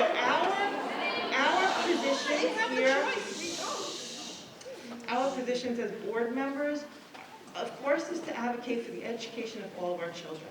That's what we do. And when we sit here and we hear that, and we get emails saying that we're abusing children, we don't care about children, we are more worried about the financial picture than the children, honestly, it's confusing to me. It's confusing to me that that is the viewpoint when it really is opposite. It really, truly is. That's all I really can say to you as a community member, as somebody who has lived here for 30 years. Half of the time I've lived in West Islip, I've sat on the school board.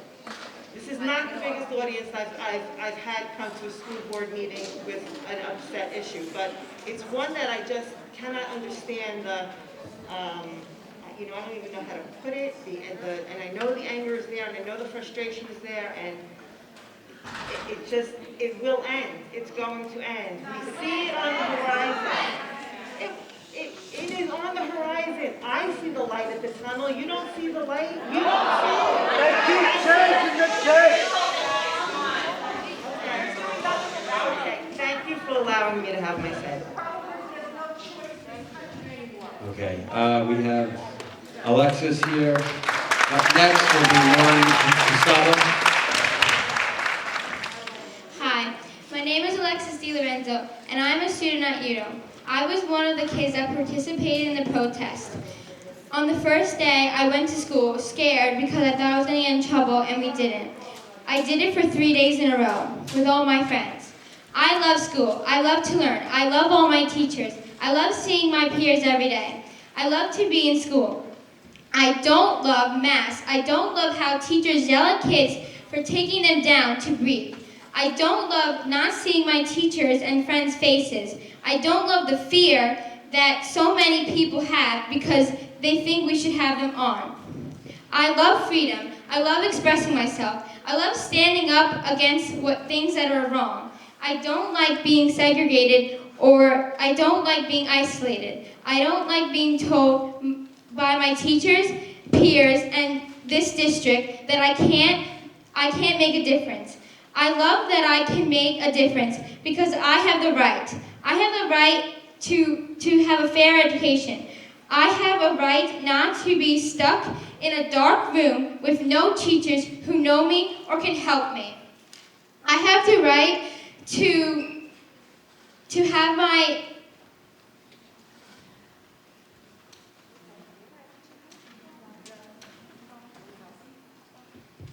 receive my services as a dyslexic student. I need help, and by sitting in an auditorium, I cannot get it. I have the right to breathe. What you did to us those 3 days when I stood up, I don't have words for it. I'm just sad. Thank you. Thank you, Alexis. Thank you for being brave enough to come down and speak to everything.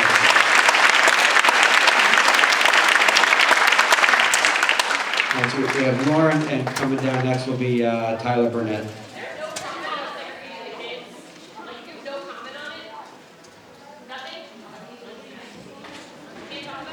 Lauren.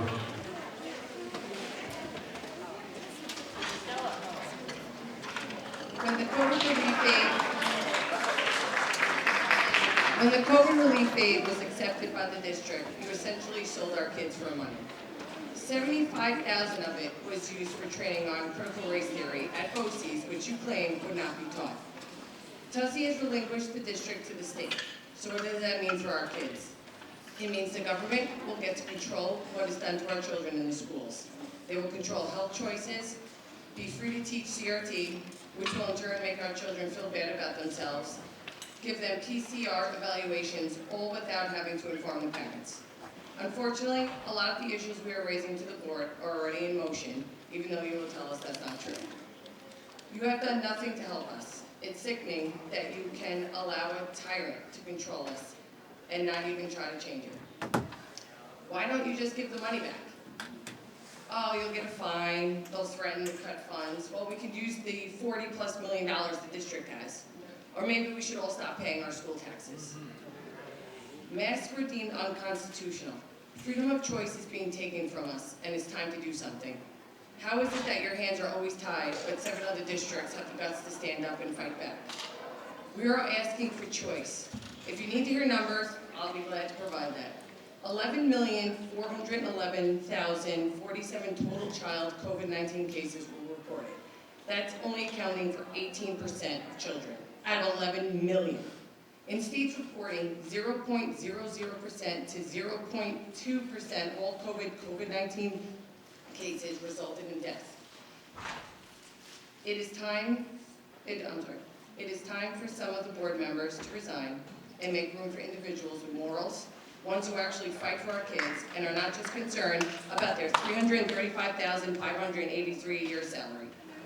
In closing, I formally request in writing that the BOE will honor parental choice and that you need to amend your reopening plan immediately. Thank you.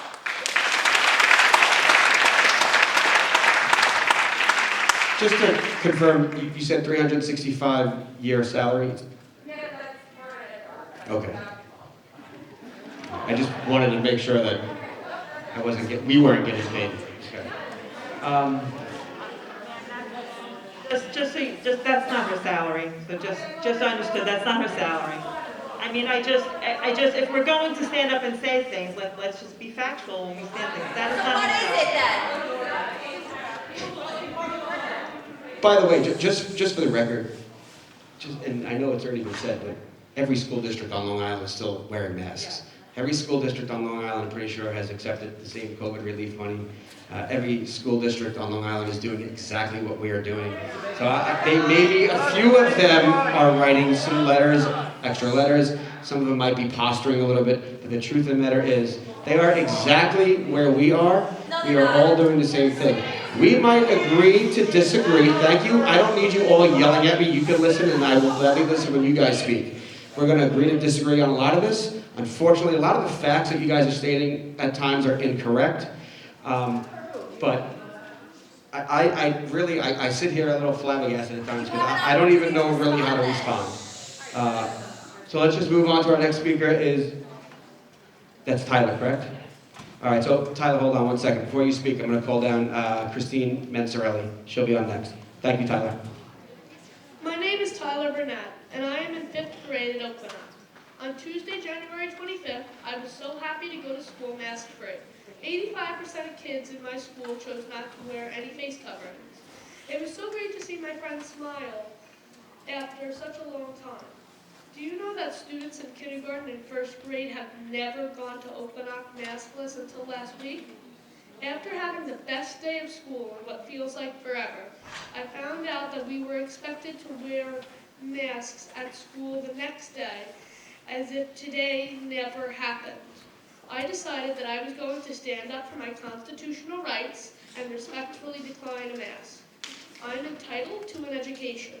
You do not have the right to deny me entry for not wearing a mask. 67% of my parents' property taxes go to the West Islip School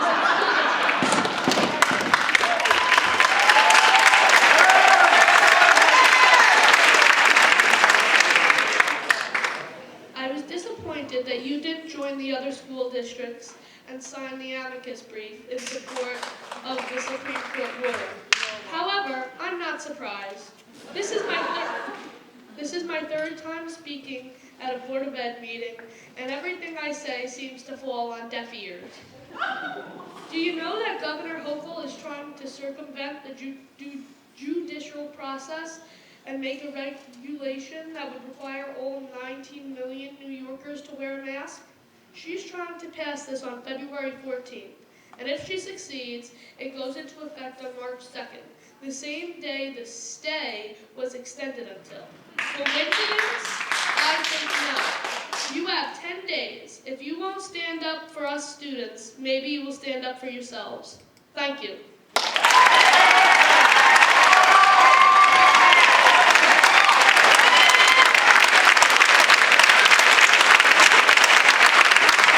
Thank you very much, Tyler. Very well spoken up there. And once again, very brave of you to stand up again and speak.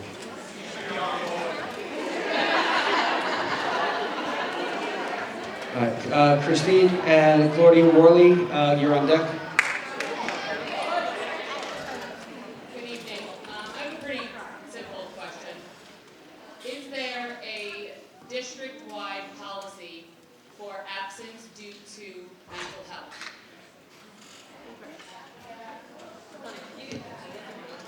I think you'd have to be more specific on that, right? If a child is experiencing mental health crisis, Yes. is that an excused absence from school?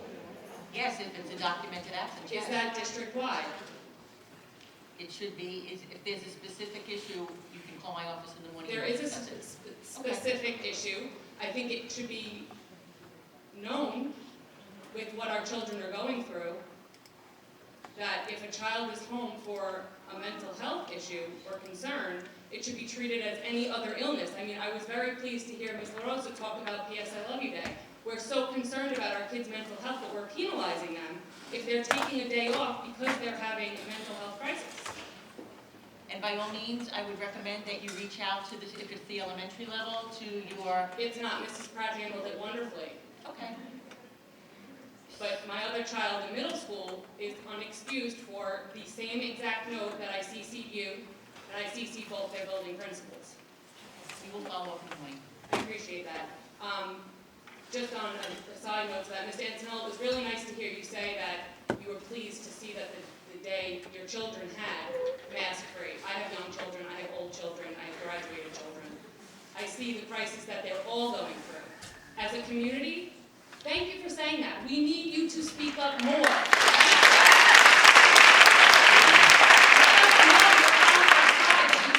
Even if you don't agree with us, let us know that you hear us, you're experiencing these things, you'll advocate with us.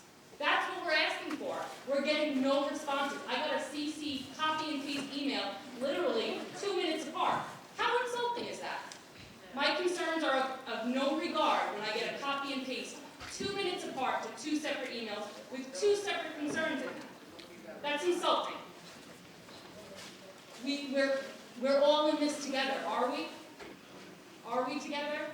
We want you to speak up with us. If you agree with the mandates, say, I agree with them, I think it's a great idea. If you don't, stand up and tell us that. We're getting nothing. We just want to know that you're advocating for our kids and for our parental rights to do what's best for our families. And I hope the mental health issue is taken much more seriously than it's been taken in the past years, because I've dealt with it pre-COVID, post-COVID. Nothing has changed, and our kids are suffering.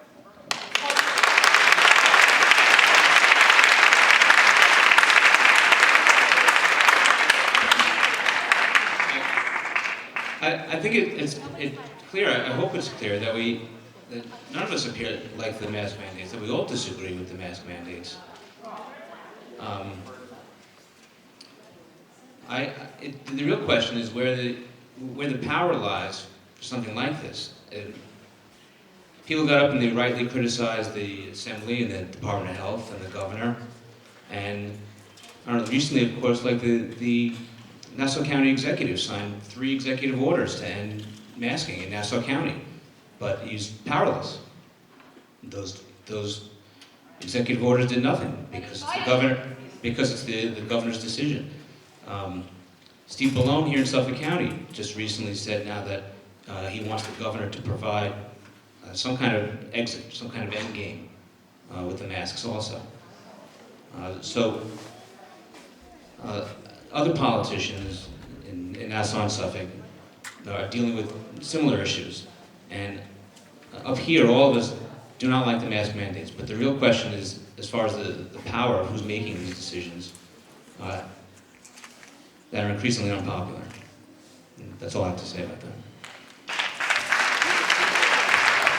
Thank you, Mr. Antonello. Before Ms. Worley speaks, I do want to call up next on deck will be Catherine Abatello. Before I start, I'm just going to tell everyone that this might take me a minute to get through. Please just bear with me. In a little over 2.5 weeks, 17 days to be exact, I learned the hardest lesson of my life. A lesson on the importance of advocacy. A lesson on how crucial it is to fight for someone, not so much something you believe in. Because I didn't advocate to the level I could have, my dad is now sitting on life support fighting for his life. I'm not here for a pity party. I promise you I'm not. I'm here to share with you, the board, and all of you, my neighbors, my friends, but most importantly, my fellow parents, the situation we are currently in. No, I'm not comparing my father fighting for his life to the gross overreach of our government, Board of Ed, and superintendent, and the firm grip they have around the necks of our children. I'm here to tell you how important it is to advocate for the person you love. Our children, over the past week and a half, got the taste of freedom for less than 24 hours. They got a taste, for some, for the first time, of what schools should feel like. And to the parents that have been silent until now, but after Tuesday the 25th are no longer silent, welcome to the dark side. Advocating for your children isn't easy. Prepare for war. And to the parents that have been advocating for years for their children, I'm sorry it took most of us this long to get here, but we're here. Every child, every human deserves to have someone advocate for them. Unfortunately, that is not our Board of Ed or our superintendent. Our Board of Ed has been offered free legal advice, free legal counsel, not once, but twice, and both times they denied them. The latest one on the pretext, and I quote, "It has been stated previously at board meetings that the district will not advocate on matters related to public health, as those decisions are better left to the public health experts," unquote. However, our Board of Ed has no problem in providing our students with medical devices to test for COVID. They had no problem segregating my 5-year-old daughter in the name of health and safety. They had no problem demanding children returning from a 5-day quarantine to wear an N95 mask, district provided. Our Board of Ed, Mr. Tussey, Mr. Antonello, Ms. Brown, Mr. Compitello, Ms. LaRosa, Mr. McGinnis, Mr. McCann, but most importantly, Ms. Burns, have failed every single child in our district. They have disappointed every single parent in our district. People fled to West Islip for our amazing schools, only to be met by a board and superintendent riddled with corruption, liars, and unworthy to hold their titles. Back in June, I stood at this same podium, and I told every single one of you sitting up on that stage that if you won't stand up for our children, then stand aside, and I will say it again. You have showed us no reason at all that you are here to make the best decisions for our children. You have showed us nothing but lies, manipulation, and insane overreach. We've emailed, we've called, we've had private meetings, we've had private text messages, and not one of you have showed up, and we're done. We are done working with you, and we are working to replace you. You have no place.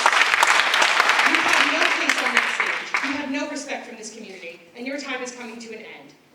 Claiming to have the best interests of our community in your decisions. So take this as formal notice from your community. You will be replaced. You do not represent us. And as a board member stated 2 nights ago at the Finance Committee meeting, we have to advocate for everyone.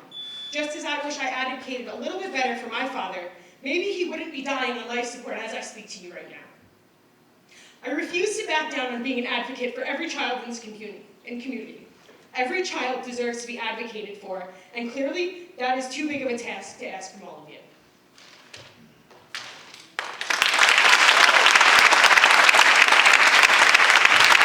Mr. Worley, putting all our differences aside, and I just really want to offer my heartfelt and sincere well wishes for your father, as it's been known that I lost my father just a few months ago, and not a day goes by that I don't think about him, I don't miss him, and I understand what you and your family are going through in that regard. On some of the other issues, obviously I know I'm going to respectfully agree to disagree with some of that, but listen, I respect where you come from, and I come to my understanding that there's interest in possible running for the board, so I wish you the best of luck.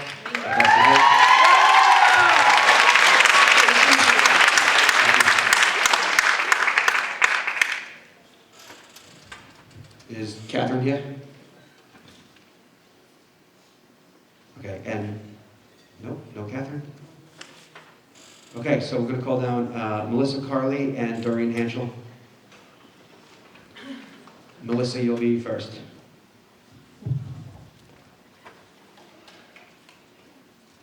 Hi. It's been a long time that I've been listening and watching these people on Facebook fight you guys. I empathize with them, I empathize with you guys. It's a very divisive world. I'm prepared for this whole thing, but everybody said everything I want to say. I'm a registered nurse on a COVID unit. I've been working with COVID patients since the beginning, and I just want to know if you guys have any education for the teachers to minimize their fear and anxiety about COVID and the way they talk to kids. I mean, maybe not desensitized. I would eat a sandwich in a COVID room at this point, but like, my 4-year-old wouldn't go downstairs because she was scared that she was gonna make her brother sick because there's bad air, and I don't talk to my kids about masks. Like, they're young, they're 4 and 7, I have twins that are 4, and a 7-year-old, and that's the way my family chooses to do it. We don't talk about COVID or why they wear masks, and like, it's just the rules right now, it's the way that we choose to do it. So anything that they're getting is from the school district, and it's very, like, no, I can't take my mask off because there's bad air, and I have to put hand sanitizer on because a person touched me and now I'm sick. Like, it's weird. Like, I don't know what the teachers are saying or if you guys have any, because the masks or hopefully gonna come off eventually, and I don't know what kind of, because I know people, I wish that woman didn't leave, because I know people have immunocompromised people at home, and, you know, we have to worry about them, but that kid needs to wear an N95 and be vaccinated. Like, we are fighting, I hate the narrative of, if you don't want a mask, you're selfish. No, these people are fighting for human connection. That is what I'm fighting for in the hospital for my patients. We're not allowed to have visitors, these poor people are dying alone, and they need to see our faces. They need laughter and smiles and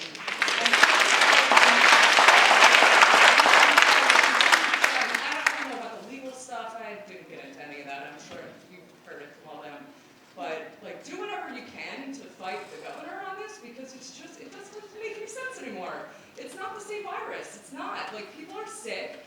Half of them, my CEO went on television and was like, half of the people with COVID in the hospital, we just found that they had COVID. And there's sick people, like triple vaccinated, and there's some people that died. Like, I got vaccinated when somebody who was in their 30s, we had 2 people that died in their 30s, and I was like, all right, maybe, I was mandated eventually anyway, but if we let people make their own decisions, they will, but like, this tribalism, it's divisive, and it's going to be in schools, and I thank God that I don't have kids in high school, because they are old enough to understand this. So I just really hope that you have like education for teachers on how, that they're not displaying their beliefs to their, like they might be terrified of COVID for the rest of their lives. I work with a woman who puts a glove on the phone to answer it, she's white. Like we have to move on, and I hope that you have like something in motion that will like decrease the real fear and anxiety around COVID, and like everybody's gonna be alright. Like, we're just gonna rip the Band-Aid off, but I just hope that there's something in place to educate teachers on what they're saying to children. So I can tell you that I had a discussion with some of my colleagues from across the county the other day, and that was a topic of discussion, not only for the staff and all the staff, but also for the students. Yeah. So we do recognize that, and I appreciate, you bringing that to our attention. Yeah, because I mean, like, kids need, the masks are harming them at this point. I think you guys can all agree that they need to recognize social cues, like, they need to see people's faces, they need laughter, they need, I don't know, they need to eat for more than 15 minutes, like, I don't know. I'll just say, when you say rip the Band-Aid off, that resonates with me when you say we just have to do it, we just have to do it. I get you, I'm there with you. The way I feel about this is the vaccine's out, the masks are out. If you choose to protect yourself in that way, if you believe it, then you've chosen to do that. And there are other tools that if you are compromised, that you can protect yourself from that, and you have to do the best you can with what we have. Really, we are all on that same page. We really, truly are. And like, the teachers just have to, like, I have COVID sitting in my face. Just wear that 95 face shield and you're fine. You don't have to hinder children's lives. Like, my kids have not experienced the school without masks. I work with very small children, ages infancy through 5.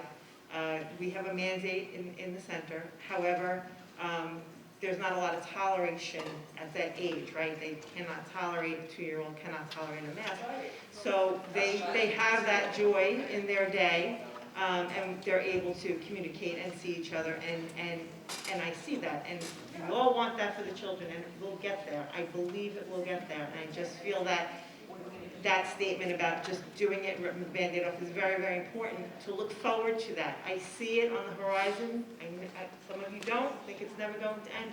I see it ending sooner rather than later. And if it doesn't, like, just whatever they tell you you have to do, you should do more than what you have done already. Like, I appreciate that the school's been open and that you've written the letters.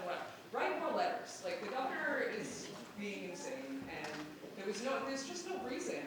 Right, but you would agree that your ask wouldn't be for us to break the law, right? No! I'm speaking to her, not speaking to you. No, but I mean, would that be appropriate to say to somebody? I'm asking you to just advocate as elected officials. Like, write more letters. I don't know, at least. Just because it's harmful. The mask at this point is harmful. My son was in kindergarten when COVID happened. He's in 2nd grade now. He had no normal, and he hates school. He hates it. And I think the truth is that we all have horror stories from COVID in terms of mental health and what it's done to our children. My daughter graduated college when COVID hit, so didn't get a college graduation, job market wasn't there for her. She's in her 20s, and that's one section. They're suffering, okay? Smaller children are really suffering at the elementary school level because they cannot see their friends and communicate. Everybody has lost in these 2 years. Everybody. Even in high school, that it's hindering their development. The high schoolers are in just as bad a shape. Just as bad a shape. It's not.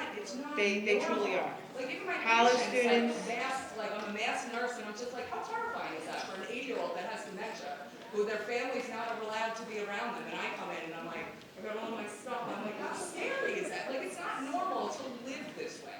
People need your face. Thank you. Thank you. All right, and then my last card is Diane Delorenzo.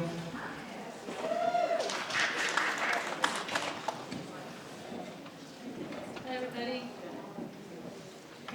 Just one note about masks to just illustrate it, and many of you are very impressed with your data. I recently turned down a consulting position for a Wilson language program, reading program that I'm certified in, as you know from the past. I advocated 4 years ago. And I turned it down because you do phonemic awareness. You have to be able to see someone's mouth to say the sounds of the letters. F, I, Children cannot see your mouth to teach effectively for reading skills. So I just wanted to throw that out there for my contribution to the Yes, speech pathologists are using clear masks right now. That's what I'm saying. Yes, they I'm are. sure they're using clear For that masks. reason, Yes, for that reason. Right, exactly. But my point is that it's not effective learning. When the children are putting masks on and they're trying to hear the sounds. But I'm not going to get into that. I think that's been well established today.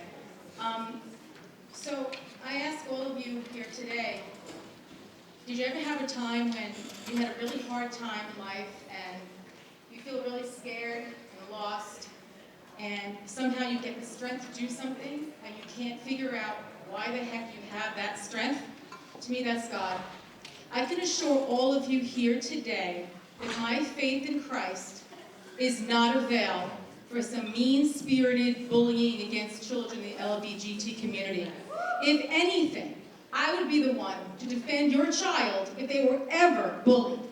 And to that mom who is here tonight, I want to tell you that you will be in my prayers and your children will be too. I do not condone any bullying. And to put my name out there, or not my name, me, it was me who she was talking about, I admit that. To put my name out there in that context was totally skewed. It was not accurate, and what she said was not at all reflective of what I said. Go back and look at the tape. She didn't know you were. She didn't name you. No, she didn't name me, but we all know who she was talking about. I did. I knew Doreen. I wasn't even here, Doreen, and I knew she was talking about you. It doesn't matter. I wasn't near that meeting, but I knew it. She said it here tonight. The last meeting, yeah, no, that's fine. My point is that, It's December. my point is this, okay? I cannot control what people think about me. I think it was Eleanor Roosevelt who said, it's none of my business what people think about me. But we all have to do what we feel is right. And unfortunately, a lot of my complaints has a lot to do, almost everything to do with the New York State Education Department. It's really not about you. It's about the hands that are tied to reflect education for all.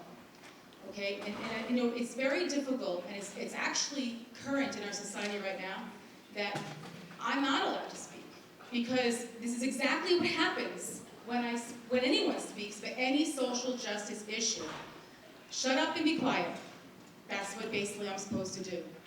Okay, my point that I was making, I'm going to go over that. The point that I was making about the stickers on the doors is not against the children. It's a policy decision that someone made years ago to put them up. And when children see that sign, it's a stop sign. It's a stop sign, and it basically says, you better not do or say anything that's going to be controversial to offend this group of people. My point of that is, how can you have meaningful educational conversations in history, in health, in science, if those issues come up, whether people agree or disagree? That was my point. You know what's interesting? Wait, no. But let me just say, because we're gonna go over anyway. No, We're gonna go over anyway, but let me just tell you what's interesting. Not until I'm finished. You're both No, on but the I'm same done. side. When I am finished. No, See, you're both on the same side of the coin. Emery, You want the stop. same thing. You both want the same thing. You want to love each other. Okay, I'll wait. That's what you want. Keep going. I'm gonna wait. Am I correct about that? I'm not or answering you yet. I will answer you at the end. No, it's okay. I'm done. I'm done I staying. didn't hear you. You can. If you're not interested in having the conversation, then I'm No, done. I'm not interested in the conversation All right, right say now. what you I'm want. interested in defending myself and the children of this district. And I want to thank Valerie, who stood up for me last month. You don't have to defend yourself. You really don't. Why do you feel like you have to defend Let her yourself? talk. Interrupting her. You're very rude. Sorry, I'm being rude. This is my old friend. You're not sorry. Let her talk. She does not need to defend herself. She has I been an value- advocate. She has been an advocate for children for as long as I have known her. That's it. That's it. I value your opinion, but not when I'm on a stream of thought. Sometimes that could be a tactic to make someone get mixed up. No, okay. Sorry, I didn't mean. Okay, so what I'm getting at with this sticker is, again, for the 15th millionth time I said this through the years, is that if you know the adolescent mind, if you say not to do something, they'll go ahead and do it. For every person, West Islip was ablaze with Christmas lights and menorahs around the holiday season. If all those people, the parents, had a conversation with their children, and they provided meaningful dialogue and consequences. I really don't believe them too much because they just make children hate you and resent you. Good, open-hearted discussion. And when you have faith in your life, it's so much easier to do.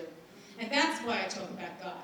Because our children across society have a void. You talk about suicide? Well, give them something else to believe in than drugs on the weekend or alcohol with their friends. Okay, maybe have a little courage, parents, and don't have alcohol at your house. And don't be the cool parent. Be the really corny, nerdy parent. And protect your children because their brains don't develop until they're 26 years old. Okay? My point is this. When you tell children and you have a sign of authority on a door, they might listen to your rules in front of you. But as soon as you turn your back and they're in the baseball, the football field, or whatever they're involved in, that bullying is being pent up and they're getting resentful. Because what the children are seeing is partiality. They're seeing discrimination against their viewpoints and their values. People who hear me speak only want to hear me preach hate. I'm not about hate. Thank you, Emery, for saying that. I'm not about hate. I'm about God. And God has been driven out of the public school system 100 years ago. And if you don't believe me, please check out. Fox News is good. I like it a lot. It is not the end-all be-all. But look at the miseducation of American education on Fox Nation. And then look at the Live Summit of all the experts, black, white, Asian, all these wonderful, amazing educators who analyze the history of American education. And see how they drove God out of the school. Replaced it with the American flag on purpose to take God out. All right, Doreen, I'm going to ask if you could finish up, You know please. what? I'm going to finish. Let me finish. This is important. My character was degraded tonight, and I'm not standing here. I'll be a few more seconds. I put an email out. You talk about God is good. God is amazing. And I'm so grateful for him because I'm not usually a very, out there kind of person. And it's only because of him that I can stand here. All those years ago with Wilson advocating, I couldn't do that by myself. That was God. I'm a really pretty easygoing person, but I'm strong because of him. If you want to take a screenshot of some music videos to inspire you to believe in God and pray for our children, all children, see me at the end, you can snapshot the email that I sent to all of you today. And it came to you late because I've struggled. I've struggled with sending it to you, thinking, oh, they're going to think she's a know-it-all. Oh, she's a religious fanatic. Oh, what does she have? What do I have to contribute? I wasn't going to speak tonight. I'm thinking, what difference can I make? But if there's one child in here who I can help not feel lost, that if God loves them, even though we cannot bring him into the school, then so be it. Amen. Amen.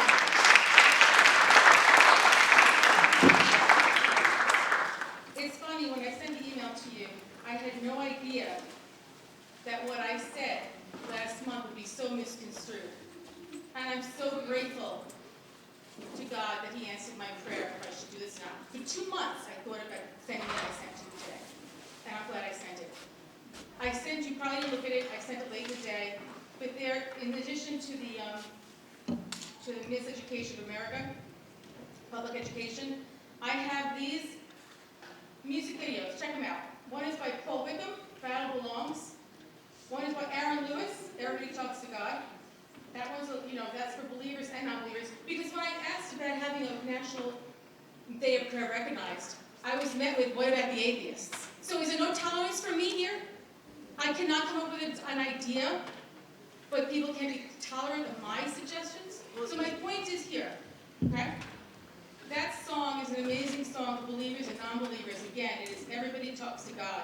The next one is Am I the Only One? That's a song by Aaron Lewis. History must be taught, not canceled, so past mistakes and tragedies don't happen again. That's my little blurb to you. And the final one is Mercy Me, Say I Won't. Yes, these are Christian songs, and I'm not going to apologize for my Christian faith. However, being a Christian means I accept the Old Testament. So I'm also Jewish. So for that mother who's in pain because her child is bullied, that's disgraceful. And I assure you that if I saw that, or if I see it, I will do something for them. But in education, our education is being tied up. It's not free education. If you look at California's educational system right now, New York will be right behind it. And if you all, my son's a senior, I'll still be here as a resident, but if you really, really care about your children, pay attention to the literature that comes home, speak out, and don't be afraid to, because otherwise, our freedom will be lost. And my issue is really a freedom of speech issue, that's all. So God bless all of you, and thank you for listening. Thank you. And Diane Delorenzo, thank you so much for your patience. You're sitting there very patiently, so No problem. I'm pleased to hear from you. Enjoyed listening to her. So good evening. My name is Diana Delorenzo. My daughter Alexis spoke early this evening. I also have my daughter Abigail.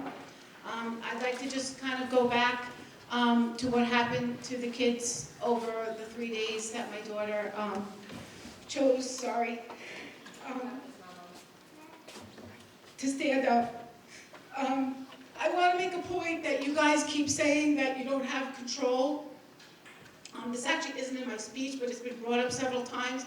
And I just would like to address it that you don't, I get the governor has control of what's being mandated. But you do have control over how your teachers treat the kids. And you do have control on how they can get mask breaks and how you should allow them to breathe. And they shouldn't feel horrible and that they're doing something wrong because they want to take their mask off. And that is what a lot of teachers are doing to these kids. And I don't know how it wasn't addressed at all this entire time. Like, at this point, these kids are being tortured in school as far as I'm concerned. My daughter doesn't want to go to school, my younger, and she doesn't want to ask for a mask break because she's scared. That doesn't even make any sense to me. She's scared. She's scared of her teacher. So you're talking about adults that are scared of getting COVID from a kid, which is ridiculous. And she's scared of her teachers to ask, can I just take a cloth off my face? The whole thing just doesn't make sense. You have to, she was saying before, you have to educate your teachers. The fear has to stop. You have to teach them a different way to approach this. I'm sorry I rambled on, but I would like to commend all the students who braved the maskless frontier this past week. They all should be recognized as pioneers who set out in search of freedom. It took a lot for all our children to take on such a task, but they did it with respect and hope. Going into this unknown territory, they experienced hardships, as all pioneers do. Segregation, isolation, not knowing if they would get to eat their lunch, the uncertainty of a strict punishment for their courage and bravery, or if they would actually receive any support from others who may follow them. Their hardships were exhausting and way too much for a 13-year-old to bear. The district, the principals, set the path to be difficult as they could possibly make it, to break and discourage our brave pioneers. And though we are taking a rest and pause to further educate themselves and make their education a priority, and our journey is not over. We will always stand up together. We will always be strong. We will always support our children, and these kids will be the ones who make history, and they all really should be commended.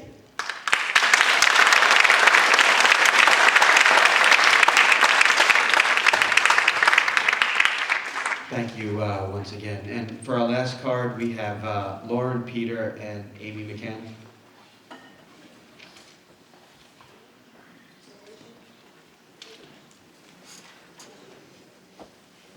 Hi, my name is Laura McCann, and this is my brother and sister, Amy and Peter.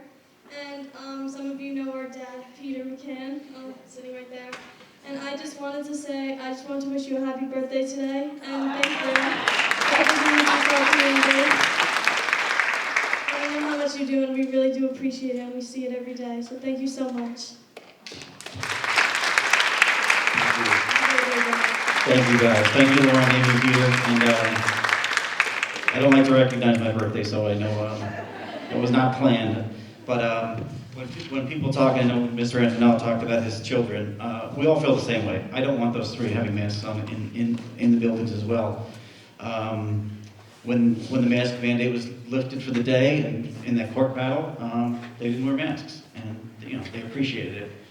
So we're all in the same boat, and I think I've spoken to a few times, and you guys know I work in healthcare. I've got about 350 people who work in healthcare for me, and it's a challenge for those people.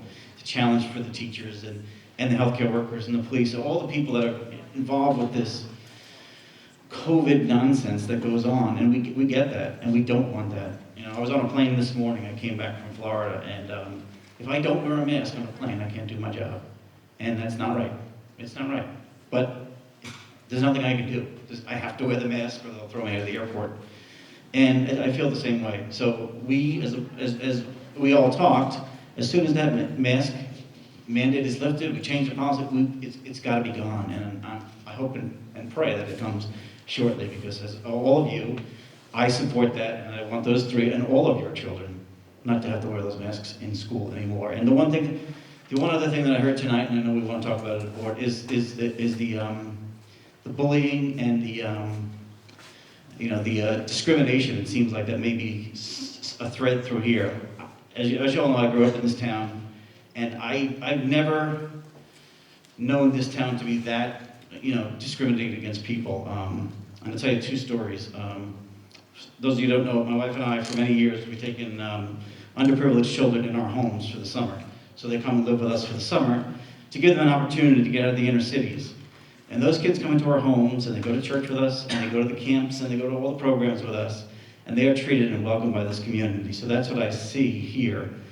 The other story is after 9/11, we had a very close friend who passed away here in 9/11, and they had a great service for him in Our Lady of Lord's Church, the Catholic Church. Thousands of people shown up, and he was Jewish.